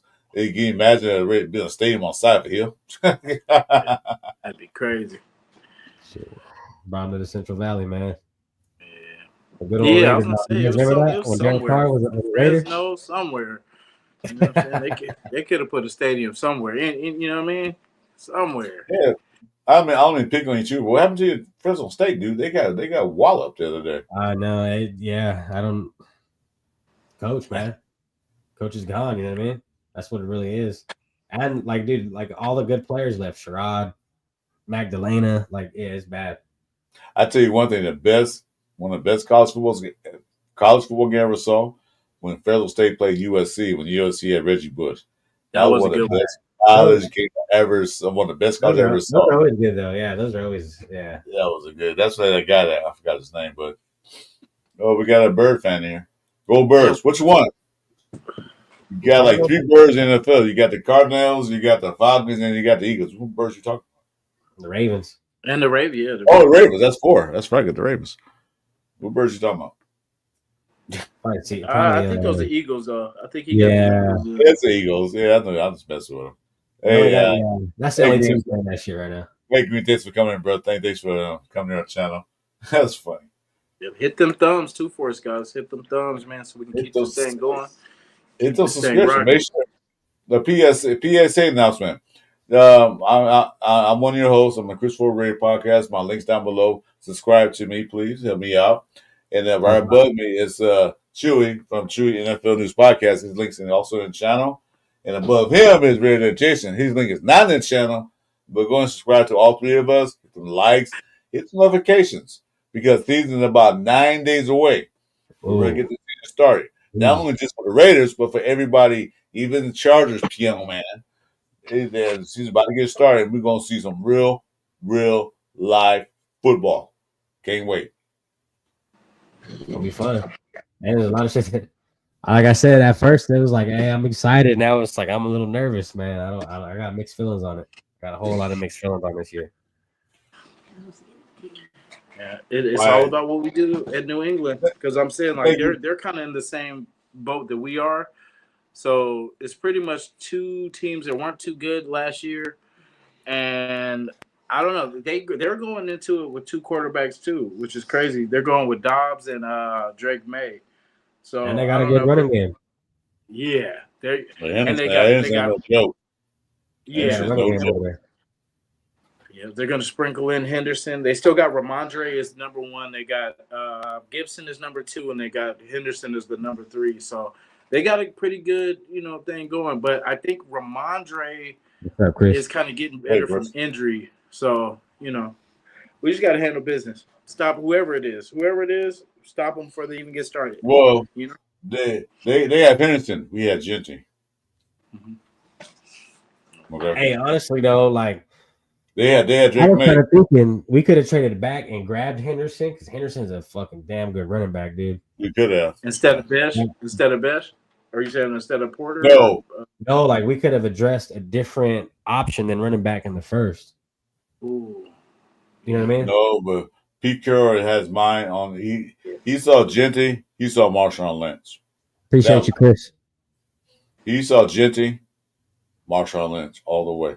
Yeah. He sees that. He saw beast mode. He saw beast Yeah. mode in there. That's what he saw.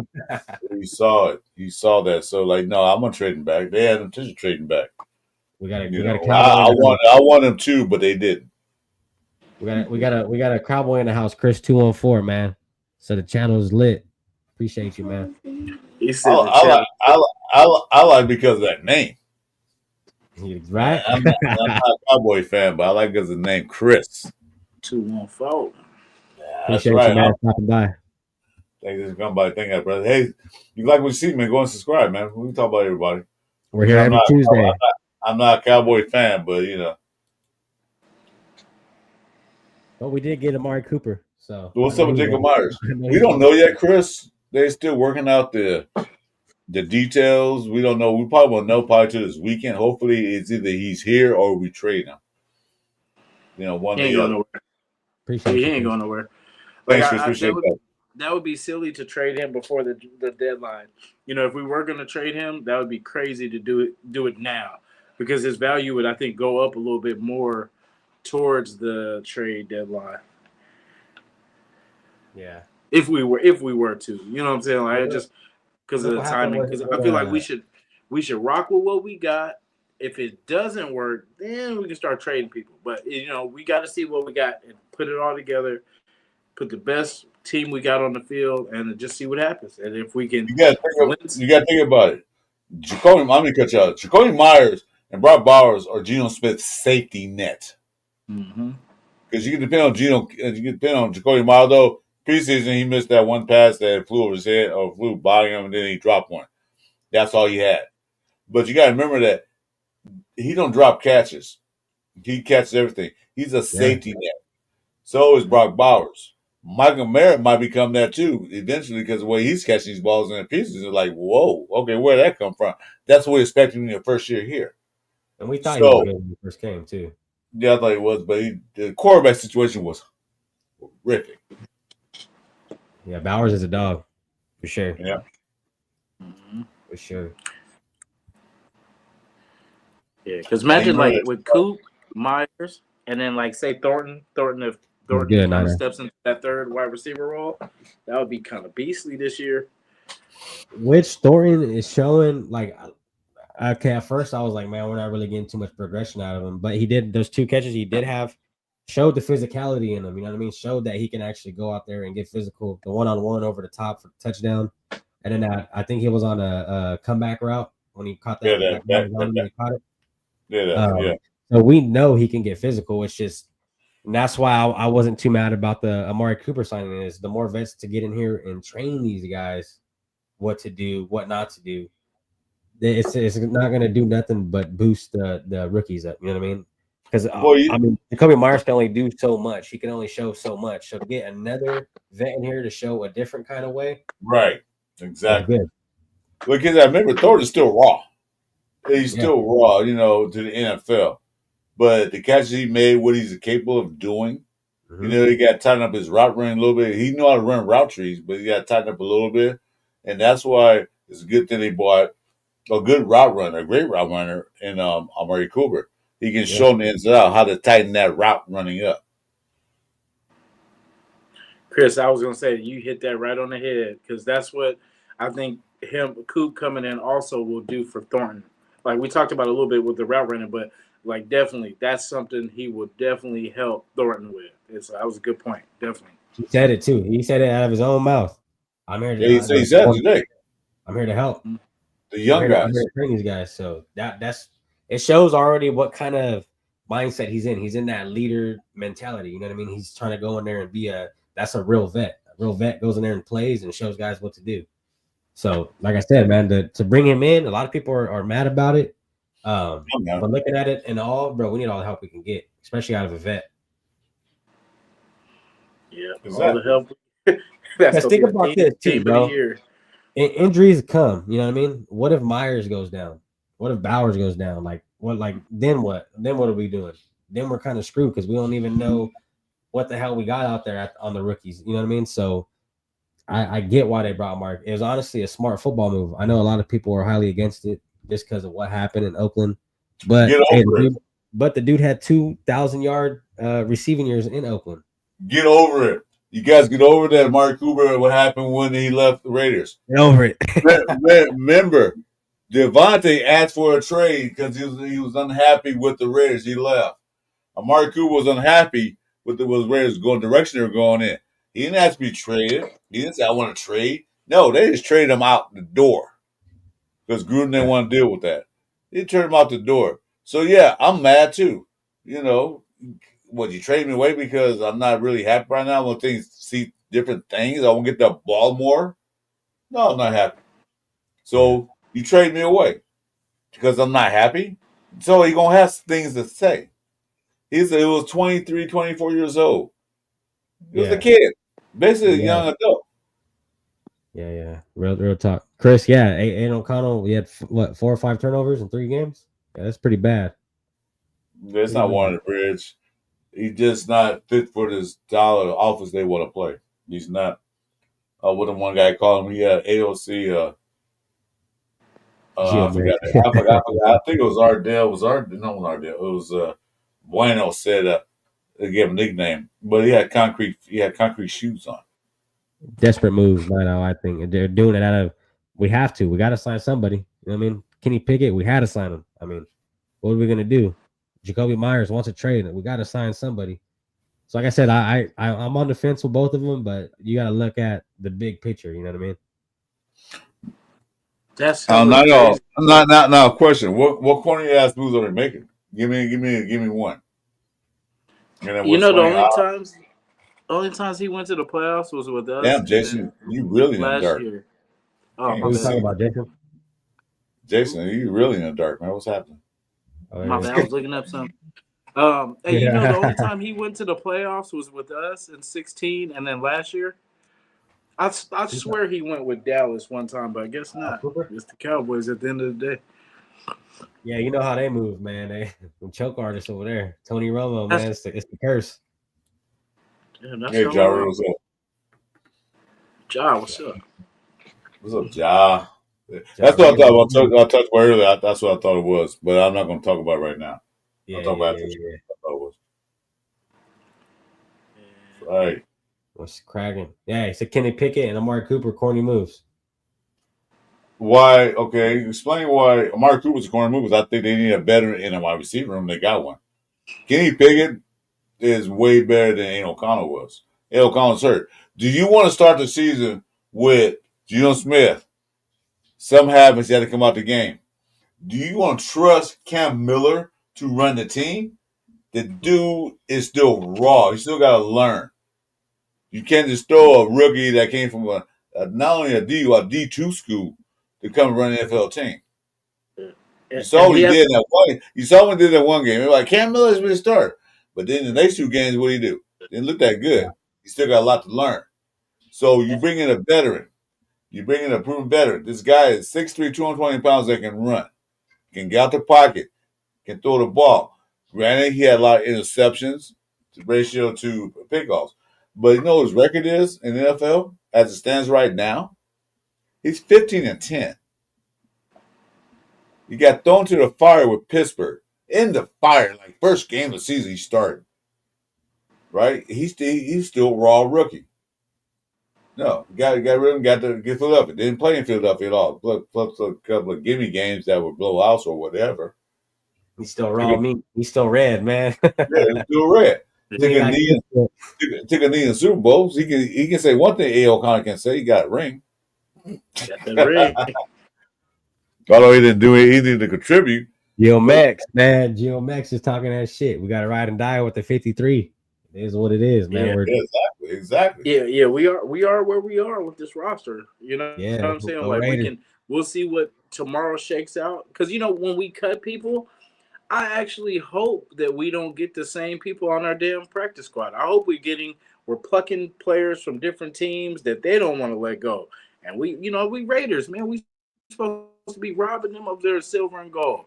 Like whatever Well, players they think they're gonna save and tuck and try to, I hope we snatch them out the air. they cut Cam Miller, right? They waived him. Mm-hmm. Yeah, I seen that. That's Yeah, crazy. I so mean, Huh? but probably, I know there's somebody even better than Cam Miller. You know what I'm saying? Oh Like, yeah, no, I'm saying though, just because he's on our I know squad. that. I know what you're saying, but they waived Cam Miller, right? So they could bring him Mm-hmm. back to a practice squad, and then NFL rules state that. Listen to this now. You can protect 4 players each week on a practice squad, so no team can touch them each week. So they bring back players in practice squad that they didn't want anybody to touch. 4 players, they got to do it each week. So they choose to bring him back. They can protect him in case so no team can touch him. But they do pick him up. He has to be on their active roster. So they probably say, all right, Cam Miller, we saw you in preseason. Everybody saw you in preseason. We can waive you, make some room for other players, put you on practice squad, and you can sit there. If another team picks him up, that means you have to be on the active roster. That's what they're doing. Okay. They waived Yeah, Tommy Mallet, whatever his name is. They Tommy waived Malott. him. Yeah. They Tommy Malott. They waived him. Okay? Probably another practice squad guy. They can put him on practice squad. If they want to protect him, they can. But his output in preseason wasn't good at all. So I don't think anything gonna look at him. So they're gonna keep the certain players that they waive by. Why they cut him? Well, there's the reason why he did that. It's probably a So good thing. Like with a lot of these players that they didn't keep, it's probably a good thing. There's probably somebody better. Like I said, we fall in love with these players thinking that they're Yeah. golden. This is, we're not going to be able to upgrade past the Cam Miller or any, and there's better people. It's just that's who they ended up drafting. And then in this division, Cam Miller is going to get ate alive if he happened to start this year. I mean, you got some good defenses coming this year. You got Denver. Oh You yeah. got whatever the Chargers are going to do, and we know Chiefs what are the always Chiefs good. do. So that's what I say. And then you know how it is. We don't have the patience to develop a rookie quarterback. Raider Nation will not let this franchise ever develop a rookie because we don't have the patience. We've been too much losing in this 20 plus years. So it's always going to be plug and play. And that's our fault because we have no patience because we've lost so much that we are not going through another losing season, even though we keep going through Yeah. these losing seasons. But for us, we've always been a free agent quarterback team. That's how we've been successful in the past, from Gannon to Plunkett to all these different people. Yeah. And it's just what we do. So until we get a team, pretty much when Pete gets done with this team, I feel like we can finally draft a young quarterback and have the team around him now. You know what I'm saying? But like I said, this is year one. Jamarcus Russell kind of ruined that for us, man. We drafted Jamarcus Russell first round, and after that, we had never drafted a quarterback in the first round since then. So that's and I think he is made a that mark. the You know what I'm Is saying? that one of the reasons? Like we don't find success in the quarterback room because we're not drafting in the first round. You know what I mean? well, it's not that. It's not that. That's not the reason why. Because I do believe if they wanted to, if Washington was giving up on that pick, they would have moved up and got Jaden Daniels. I believe that would have happened if Washington would move off the pick, but they didn't. But other than that, I don't think there's a reason why. Is that like Jason said, each quarterback that was successful with that won Super Bowls, besides Kenny Stabler, were second-hand quarterbacks. Where's the flag was good? Plunkett and who else? I forgot who was this. That I lost brain freeze here. Oh, Gannon. Well, Gannon won some playoff games for us, but we used our Super Bowl. Yeah. But Stabler was a pick that we picked up. Then he wasn't a high pick, and he didn't play the first 2 years anyway. He wasn't a starting quarterback. He was He was a backup quarterback. So that's just the rated MO. That's what they do. Hey, Russ, what's up? You're not super late, bro. You're all right. You're on time. Always on time. Where's the flag? Enjoy that night off for sure. So I'm not mad. I'm not. I was shocked that they got Kenny Pickett. Of course, I like because they talked about it earlier. Why Kenny Pickett? I thought we had a trade for him, but apparently not. And we did. But we were in the 5th round.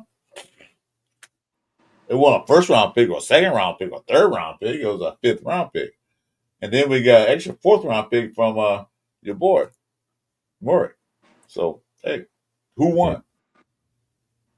Oh yeah, Chris, take care, man. Thank you for tuning in, brother. We're here every Tuesday, bro. 6:30. One of those times. 6:30 p.m. Pacific time. That 6:30 p.m. Pacific time. Thanks for coming in. Yeah, make sure the subs, man. You come in how you want to. We're ready. We're a radio channel, but we talk about football. Period. Especially Chuy up top, right in the middle. So I guess our next show will be the full breakdown. We'll be breaking this thing all the way down of the matchups and who's who on the Patriots and who we have to worry about. But at the end of the day, it's what we do. We can't. I'd be damned if I was on that damn team. I'm not losing to McDaniels. I'm having a talk with the team the night before the game, bro. I'm not losing this game. I don't care if you have anything in your mind other than a win. Get off the damn field because we're not having that today. No matter what, I'll break my neck before I lose to this team. That's the mentality. It's like I will die on this field before I lose to these Patriots. You got to see the mentality, man. You got to see who the players were there when McDaniels was the head coach. Crosby was there. Kuntz was there. Look at the players that was there. McDaniel was there. Adam Butler, he brought in. Joey Myers, he brought in. But you got to look at the team was ran. Some players that I remember this what McDaniel ran team was like. It was crap. I don't want to win anything else. I tell you, the biggest thing though is Mark Davis. He's the one that's gonna be like, man, we cannot lose to this guy this week. Out of all the better. Guys, he fed us all that. Oh, he said it was a fumble. Like no shit. Yeah, I hope years ago or see something of Mark Davis. Like Mark Davis needs to tell this coach, hey, we cannot lose to this team. Mm-mm. You know what I mean? Like this has to set the tone for the season. We got to go in there playing bully ball, run it because they try to do everything perfect and all that kind of stuff. Well, let's see if you can perfectly stop this running game. You know what I mean? Like you can't stop everybody. Like I said, they're pretty. They're putting together a pretty, solid team. But we got to be better, man. We got to be. It means way more to us than it does to them. Yeah, and then I got a buddy who says, I'm worried about Drake May. I'm not worried about him. It's his 2nd year. I'm not worried about him. His 2nd year quarterback. Quarterbacks might come out throwing the ball like crazy. In preseason game, he blew one team out, but in the next 2 pieces game, he lost. I'm not worried about Drake May. I'm worried about more or less what they got on the field. Or more like Henderson. Receiving core of Diggs. We talk about who on guard Diggs. Not worried about Diggs. Stephon Diggs is Stephon Diggs. I'm not worried about that. I'm worried about how the team goes in there and play on the East Coast and had the right mentality to know. Matt Scribes, he's going to play his ass off because, he hated McDaniels. He hated McDaniels with a passion. He want him out. So he knows he's going to play his ass off. You got the guys out. There are not too many guys still there, but there are some guys that was there doing Myers was there. Mayers. Tight end. He was there. He said on the press conference, it's like walking on eggshells in this motherfucker. Shoot my language.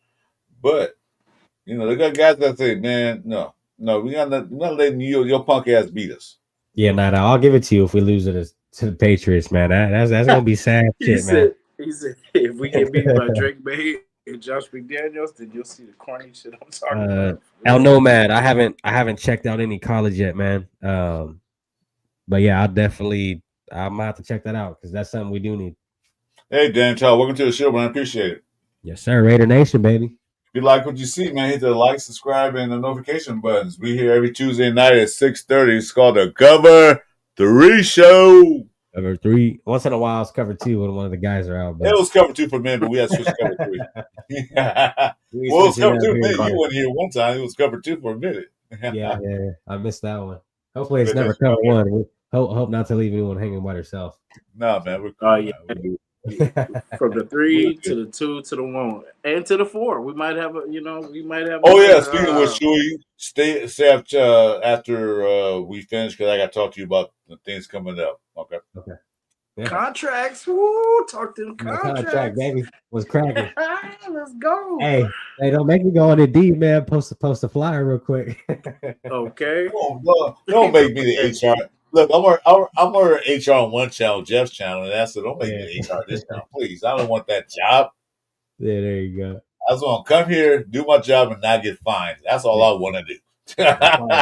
No fires, baby. Yeah. I'm just here so I man. don't. Hey, John Madden. Speaking of John Madden, when's that movie coming out? Anybody know? I think September. I think it was 10th or 11th. Oh, okay. No, not 11th. Yeah, boy. I think it's like September 9th or something. I gotta look it up again. I saw a glimpse of it. I can't wait to watch. That's gonna be something to watch right there. We going to the playoffs, y'all. That Mad movie. I'm telling you, we're going to the playoffs. The Black Hole is building a shield Nice. and has been spoken. So let's go, Red Nation. Thank you, fanboy. Or Yes, fanball. Is it Fanboy.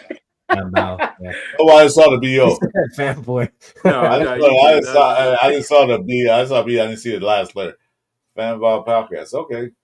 Let's got go, a Red. podcast, man. Check them out, man. Fanbo. Yeah. I like that name Whoa. too. My boy Malo too. Malo actually been dropping some hot shit in LA. If you guys ain't checked Malo out, he big Raider. Well, if you guys got a podcast station, I love to watch every podcast I can. Put your link in the station. I mean, the chat. I'm sorry, Yeah. I'm hungry too. Yeah, Put your Malo link- dropped that shit. I'll check it out. Put your link in there and I'll check it out.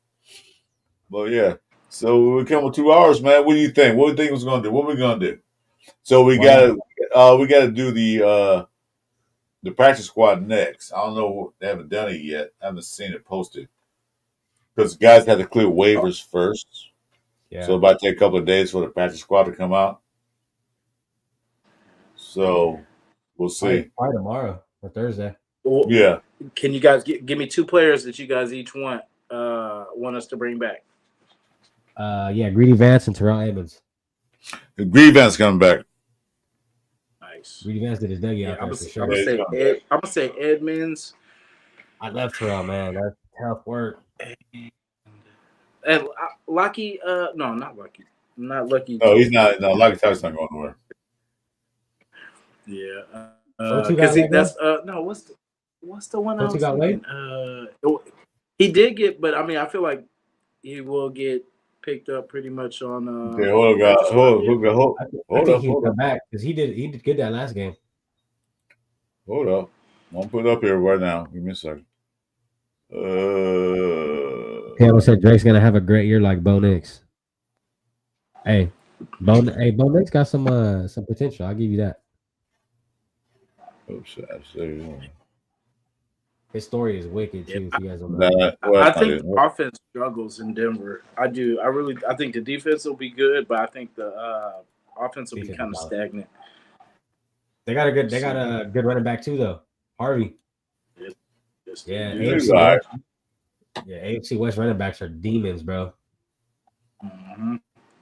And they got 2. They got packs of 2 and 3. Because I know the Chargers are going to be a handful too. But we ready? No. We know what it is, man. You know what I mean? We don't run the team, but we get you. How do we think match up against our division rivals? It's gonna be tough, bro. Every AFC West team has honestly upgraded besides the Chiefs, in my opinion. So I think Chiefs actually look good though, bro. Like they're actually piecing together like a complete roster. Like defense is always one to go against, though. Yeah, the only thing I hate is they got 2 wide receivers. They got 2 wide receivers from Fresno, bro. Like I'm like, God damn, they got Xavier Worthy and Magdalena. Oh wow! See, I like Dan Charlie, man. Make sure you come both our channels, man. Subscribe. I like your attitude. There we go. Okay, here you guys go. Here's the cuts. Nice. Yeah, that's tough. They got Bachman. I saw My that. boy Dalton Wagner. No. They cut Oh, what's his yeah. name? Andre Carter, huh? Yeah. Yeah. I'm gonna say Greedy Vance and what's his name? Greedy Vance and Terrell Edmonds. I hope are I'm with you one on of that one. the two. I like Greedy Vance, but I think they're gonna pretty much not like him in the running or in the running game. He was getting kind of took out by blocks, but Oh, Yeah, he's kind of small. He's kind of 5'9", so he's kind of not a Pete Carroll typical D back. man. So, But I tell you this though, he's good, man. Honestly, that dude got potential. oh Greedy, yeah, man. Yeah. I could see him on practice squad for sure, like making plays. Trey well, Taylor. I don't see him back. Is he on this list? I can't remember. Not Alec him. was good. Alec was good. Coleman got cut. Yeah, Motley that's did. On that. Yeah. This guy right here, I'm glad they cut him. I want to see him bring back Cedar Jackson and Chris Collier. LV, what's Wow. up? They cut Lucky Tassi too. No, he's not cut. They had to put him on it because they had to get the team down to 53. He won't be cut. Shoot. They cut Collier. That's crazy work. He won't get cut because he's an international player, but they had to put him on there. But he's coming right back. That is crazy. Collier would probably be my third choice. Come and bring him back. I would Collier back.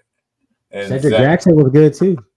Yes, these two did that right there. I will see Jackson and Collier back. Mm-hmm. On the offense. I go with them two for sure. On the defense, was Zamir, bro? Like, I get it. Like we've seen, he's not the number one back. Like he's definitely not a number one. But what we need him to be is kind of like a 2-3 combo with him and Mostert. We don't need him to do a lot. Just when his number is called, 4 yards at the least, 4 or 5 yards. That's all we're asking for. Just bang in there, because that's what I said. Yeah. He's going to be the one to extend drives or end them. So we need him to extend them. You know what I'm saying? So when your number's called, we don't need our running game to fall off. Just do what you do. Give our guys a spell. When we call you, get a 6, get a 5, get just something. Just keep these drives going, and we'll be okay. Because if we can keep the other team off the field, we can win games. So I agree, Alec. They should have kept Andre Carter, but he probably made the practice squad. That's what I thought. I was surprised. That's a surprising cut, honestly, Carter. Yeah, he probably made the practice squad. And Collier too. I definitely thought Collier, bro, was locked. Yeah, he was running good, but he probably made that spot. If nobody picks him up, because they got to go through the waivers. If nobody picks him up, then he'll probably make the practice squad. If nobody picks him up, that's what you got guys playing like that. Collier, bro, he had some oomph in it for real. Yeah. Zach Carter. They cut Cam Miller, fanboy. Zach Carter, Andre Carter. It's not Zach Carter. No, Andre Carter. There's two. There's Zach Carter. Yeah. Andre Carter is the DN. Mm-hmm. But he's not on the list though. There's Zach Carter, but not Andre Carter. I just hopefully we kept Andre. No, I think he got cut. He got cut. Oh damn. I agree, Alec. Yeah, Collier. Yeah, I definitely think Collier is gonna go to another team quick. Yeah, I think Collier's been picked up by somebody. I'm trying to think who lost a running back. Who was that? Was that Texans? Because I think what's his name? Mixon's gonna be. I think they just. I think they're starting Mixon, aren't they? But he got hurt in practice or something like that. Oh shit! Yeah. Hell yeah, Nate! I'll check that shit out, bro.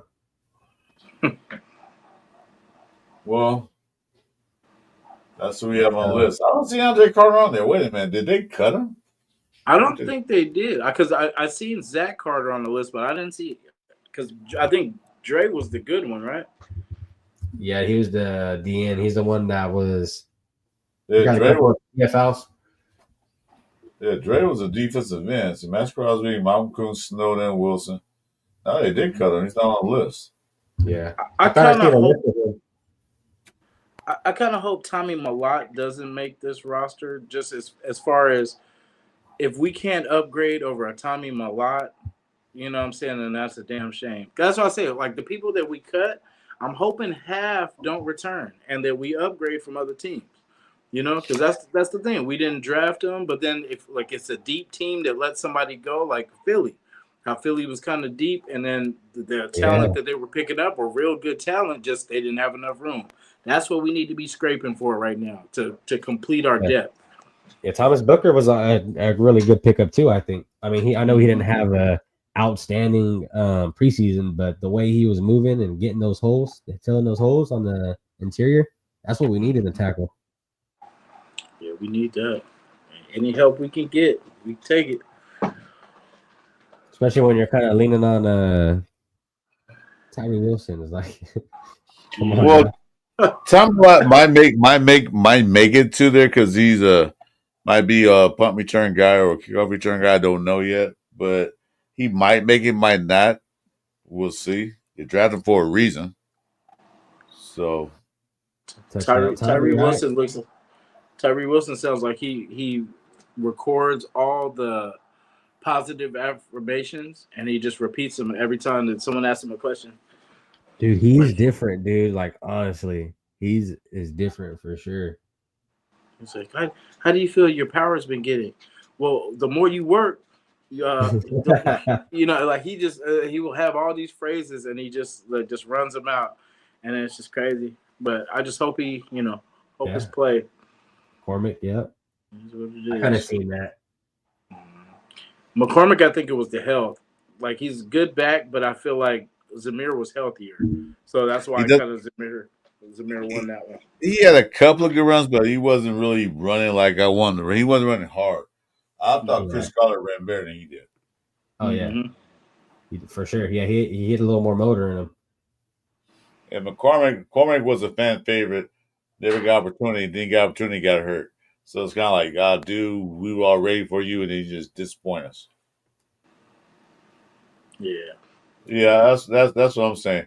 You got Genty running, then you got Zamir, who is powering. Not only is power running, but he's actually moving his hips and his feet, which I like what I saw. It's got that hezzy. That's what happens when you get an offensive line. You know what I mean? You get to get some holes, and he looks completely different. Like we don't know if they're really going up. The offensive line was fully going up against all starters, but from what I've seen, bro, it wasn't. It looks better though. Honestly, just the way they move out there. Yeah, exactly. Just the way he was running. Although it might be second string defense and what it be, but the way he was running, he wasn't just running straight ahead with his head down up to the lineman's butt. He was actually moving and kind of getting through. Yeah, finding holes. Pause if necessary. Yeah, my bad.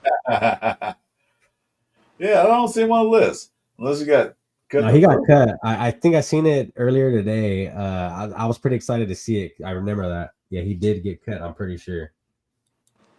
Hey, so you guys remember how I think that was McDaniels that got rid of our fullback, right? Because they were saying, "Oh, the fullbacks aren't the way of the league anymore." So they're running fullbacks in New England. Just a little heads up there. But yeah, it's just crazy because they took away, and then that was funny because we had a fullback when Josh had his good year. And then we take away the fullback the next year, and of course he doesn't have the year that that he had. But I was just like, that's so crazy because why would you go away from what worked the year before? But I see they're gearing up. They're gearing up. Bueno, about time you show up, man. Said you a spot. Yeah. Hope you're bueno. Yeah, he's all bueno. You should change your name to I'm all bueno instead of not bueno. I'm all bueno. I used to worry about I'm not bueno. I was like, damn, I hope he's really bueno, He stays bueno. He makes everybody else bueno when they're not bueno, you know what I mean? Nice. It's all bueno. So Dylan Lobby is running back number 4. Yeah, that was kind of I was a little surprised about that one, to be honest. Special teams, yeah. Because he can play in the running or the return game, and he'll be someone on that special team squad too. And he can't get back though. Mm-hmm. He ran pretty good though. He had no problem with the balls. He ran pretty good, and plus he can catch on the backfield. Yeah, that's why. Yeah, hell yeah. So Linebackers. linebackers. No, Alex said we haven't got any linebackers that are good in pass coverage. That's why I think they converted pretty much Jamal Adams. Jamal Adams. Adams is going to be like a hybrid, pretty much Yeah. backer, but he's going to be the coverage backer. So, it's kind of like you got a little speed and you got his playmaking ability, ball hawking. So, like I know Pete sees it too. Pete sees it, but that's why, because we would have never heard of that. Jamal Adams would have came in anywhere else and been a safety. But of course, Pete, using his brain, converted him to something that can help this team. Because, well, believe me, him and Kelsey will be good, get to know each other good this year. Know that.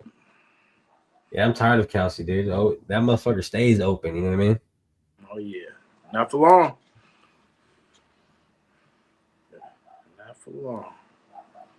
Yeah, but like I said, this roster's not done yet. They're gonna get their practice squad guys down. I don't know when they're gonna finalize. I don't know what's the deadline for that is, but they're not done. They're gonna bring some players back, and some players not gonna make this team. But there are other teams that lose their players too, so we might pick some guys from there as well. Yeah. Like I saw about, Yeah. like I saw about the cornerbacks. I know some guys here though that we definitely could use. I think that we waived at least. What do you guys feel about the center situation? How we kept Putnam as another center? I like Putnam. He's nasty. Remember a couple years ago, he got in a fight with Max Crosby. So he ain't scared to back down from anybody. So I like that nastiness. Yeah, I want you to be nasty. Don't back down. That kind of doubles down on how they want pretty much JPJ kind of at that guard position too, because they're bringing because we were saying like just in case he gets say if Meredith gets hurt, then JPJ can slide back into that. But from what it looks like, they kind of want to keep him at that guard position, and just to keep it not as limited as he would be, I guess at the center position. But how they were saying with JPJ is his for now it's his focus, because you might have two levels that you have to block, or it could be just one, or you could help chip or whatever it is, but he's not doing whatever it was the second part of it. Like he'll get caught up with the first guy, wrestling whatever, and then forget about you have to let that go and get to your next, get to the next level. So that's what they were saying pretty much was going on with him. But that's something that he'll get. He just gets too into it. And he just has to focus. He has to just focus on the job responsibilities. And he'll be okay. It's not like he can't do the job or anything like that. It's just he's a player that he gets really intense. And sometimes he forgets his responsibilities while he's, doing his thing, while he's seeing red or whatever he's doing. Oh, I agree, Alec. Mumford looked horrible out there. But he's one of those swing old line guys. He can play all four positions besides center. So that's probably why he's still on board. He can plug and play in for a minute. He's not going to be a star. He's going to back up to where position they need him at. So yeah, I agree with that. He look terrible out there. And Pete said Putnam is horrible. I didn't really see him play that much. He's a backup center. So I still yet to see him in the game. I think he did get pushed around a little bit in the. He had a couple flags too, holding on him. Yeah. It's a physical game or a Cardinal game. Yeah, but that's why he's the backup. So I'm going to depend on him. But if he fails, they can always move JT back to center and put somebody else at right guard. So, I agree, Alec. I love Greedy Vance, dude. He got a motor on him. Yeah, remember Emmanuel Forbes from they used to play for the Reds or Commanders.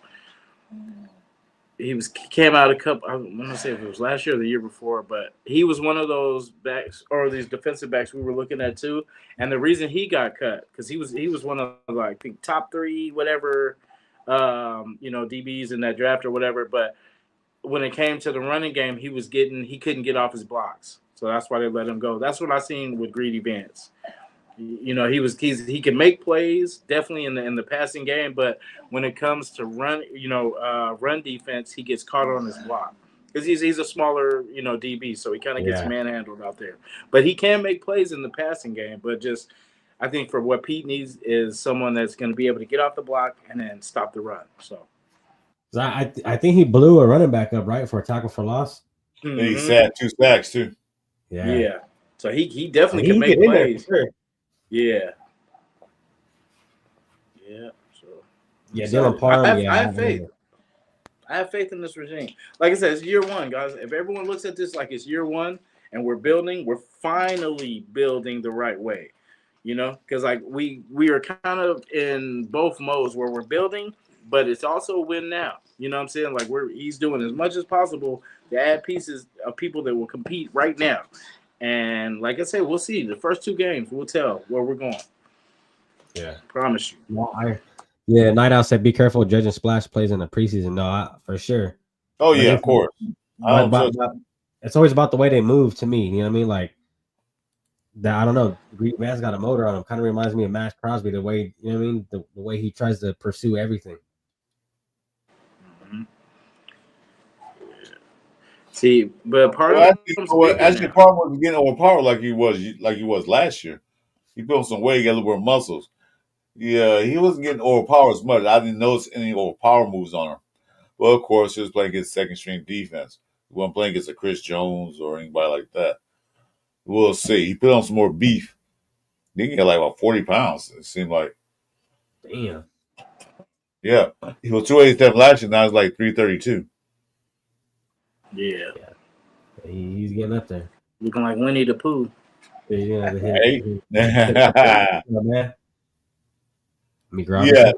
Yeah, he does remind me of me a little bit.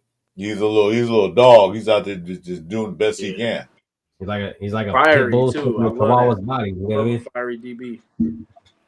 No, he's like a little puppy pit bull that just keep barking, but yeah, get close to him, he'll bite you. Yeah, well, ankle snapper. He said, "Imagine Jason's shadow just gets up and walks away." Said it might. Sure. Don't do that. Shit, you can go over here scaring me. But yeah, next 2. I mean, shit, man. We're already almost there in the season. You know what I mean? That game's coming quick. Hey, we can do a show next Tuesday about who made the practice squad. We probably know by then, but we can do that. So do our show Sunday morning. Sure, you want to come in with us Sunday morning? Oh no, we have 805 come with us. That's right. Sorry, but you still welcome to come in. Yeah, just shoot me the link, bro. I'll pop in. Okay. Yeah, we got 805 this Sunday, Sunday morning Pillaging show. Well, 805. A little something extreme happened, you know, but yeah, shoot me a link. I'll pop in. Was James Wilson available? Yeah, he was, but they decided to go with Pickett. That's what they saw. Yeah, I like that they didn't wait for something just to fall in their lap. They kind of went for what they thought would help. You know, and like I said, I ain't mad because instead of waiting and then ended up getting what we ended up with, we ended up getting someone, like I said, that Cleveland wanted to make him the starter there. And if it wasn't for the hamstring, he would have been that starter. But now Joe Flacco, you know. But, you know, Joe Flacco ain't going to be there for that long. So, really, we won at the end of the day. Yeah. We got what we needed. You know, the Browns will be the Browns. But at least we got what we needed off of them, you know. They look at it, they got aggressive. I said, let's get this guy now before he gets cut or somebody else do something. So Browns say, yeah, we'll take a 5th round pick. And Browns do what you got to do with your 5th round pick. But now we got to back up to Geno, who's a veteran who started for the teams, won a Super Bowl ring. He's not going to be the starter, but he will be there in case we need him. Yeah. That's why they took Cam Miller. They're saying, well, Cam Miller, we can put you on practice squad. Nobody can pick you up. So, anyway, everything okay? Oh, yeah. Huh? Oh, yeah. She going to the ladies' room. Oh, okay. I know it's getting close to that. I know it's getting close to that time. Now, saying everything okay? Yeah, we getting close, man.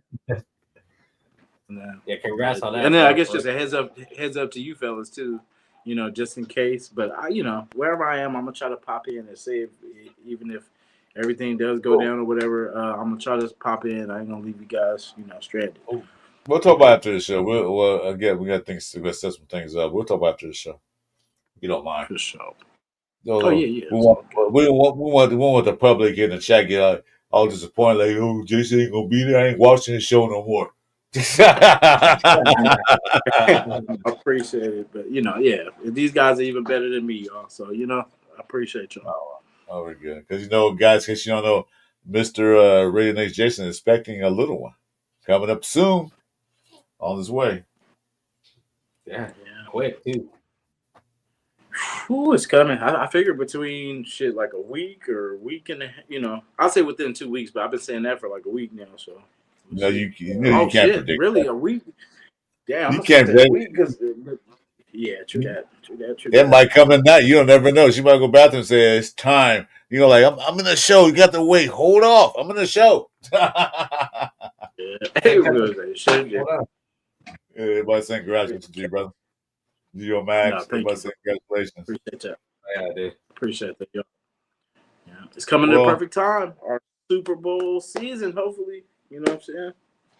Yeah, well, I think we ought to end the show right now, so because I don't want Jason to, all of a sudden, run to the hospital. Everybody saying congratulations, brother. Yeah. Yeah. We saving money for diapers and milk. No, it'd be crazy. And how hot it'd be out here in the Bay too. Sorry, that was a joke. Hey, it was actually, I think it was maybe 80, possibly 80, maybe 79. But the other day, remember we were talking about, y'all said don't get hot out here. It got a little hot. It was like 78, 79. Wow, that's good, man. He's like, that 78, 79, that's it? Get out of here. That was a little hot. That's chilling. That's chilling weather right there. 78, 79. It's like 101 of these today, man. Yeah, it felt like 100 out here when it's like 80. Appreciate you, Alex. Take care, big dog. 79 feel like wintertime for me. Take care, Alex. Thanks for coming by, guys. Yeah, we're gonna wrap this up because 2.5 hours. We're gonna call it over. Yeah, appreciate everybody tuning in. What do they say it's over? No, there's not a kid before. He's not the first one, but Oh yeah. This is probably the last one, but we'll yeah. see. So I ain't gonna say a couple mouthtails. This is the legacy. The Raider legacy must continue. So you got to get at least a football team, right, before you die. Come on now. That part. At least get a basketball. At least get a basketball team. That's easy. That's only 5. Well, at least 11. Like, come on now. No, let's get 5 basketball team. Yeah, I know, man. Appreciate you, big dog. Ooh, that's a lot of diapers. Yeah, exactly. Damn, Chuy. You're gonna be probably the world man by yourself, huh? Like, I'm gonna do this. Yeah, and you're getting it. Ooh, yeah. Any last words, gentlemen, before we call it? No, man. Stay tuned. You know what I mean? All 3 of us constantly have stuff going on, shit dropping. So make sure you guys got them bells turned on, man. Be notified every time one of us drops a video or goes live. Jason? If you haven't already, please hit them thumbs for us. You know what I'm saying? Tell your friends about us. We will get, a lot more, stronger, faster, bigger, better, you know what I'm saying, as the season progresses. Keep rocking with us, man. We love what we do. We came together for y'all. So we appreciate everything you guys have done. And, man, we got more to come. I'm excited. Stay excited. Give it a chance. Wait till, let's not judge until the results of week 1. Then we can judge and talk smack. But, you never know. We might blow somebody out week 1. And then we'll be like, all that stuff. We'll save ourselves the embarrassment of dissing the team before we see the result. Yeah. Keep the faith. So you guys, don't forget that it's a new season, new regime, new players, new attitude.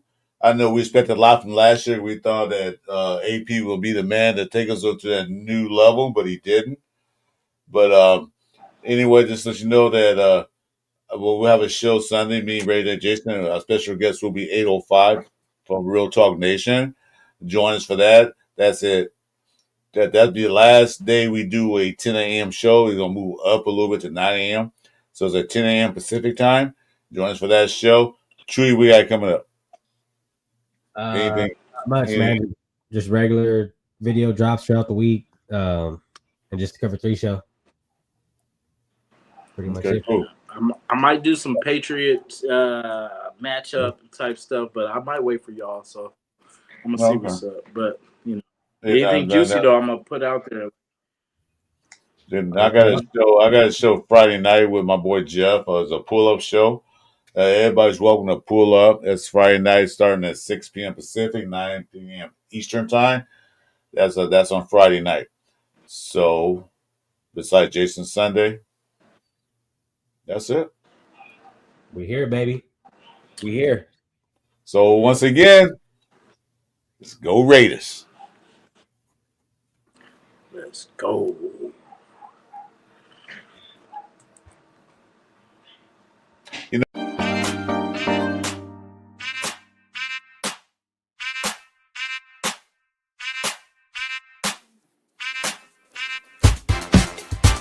It's the Sunday morning pillages show.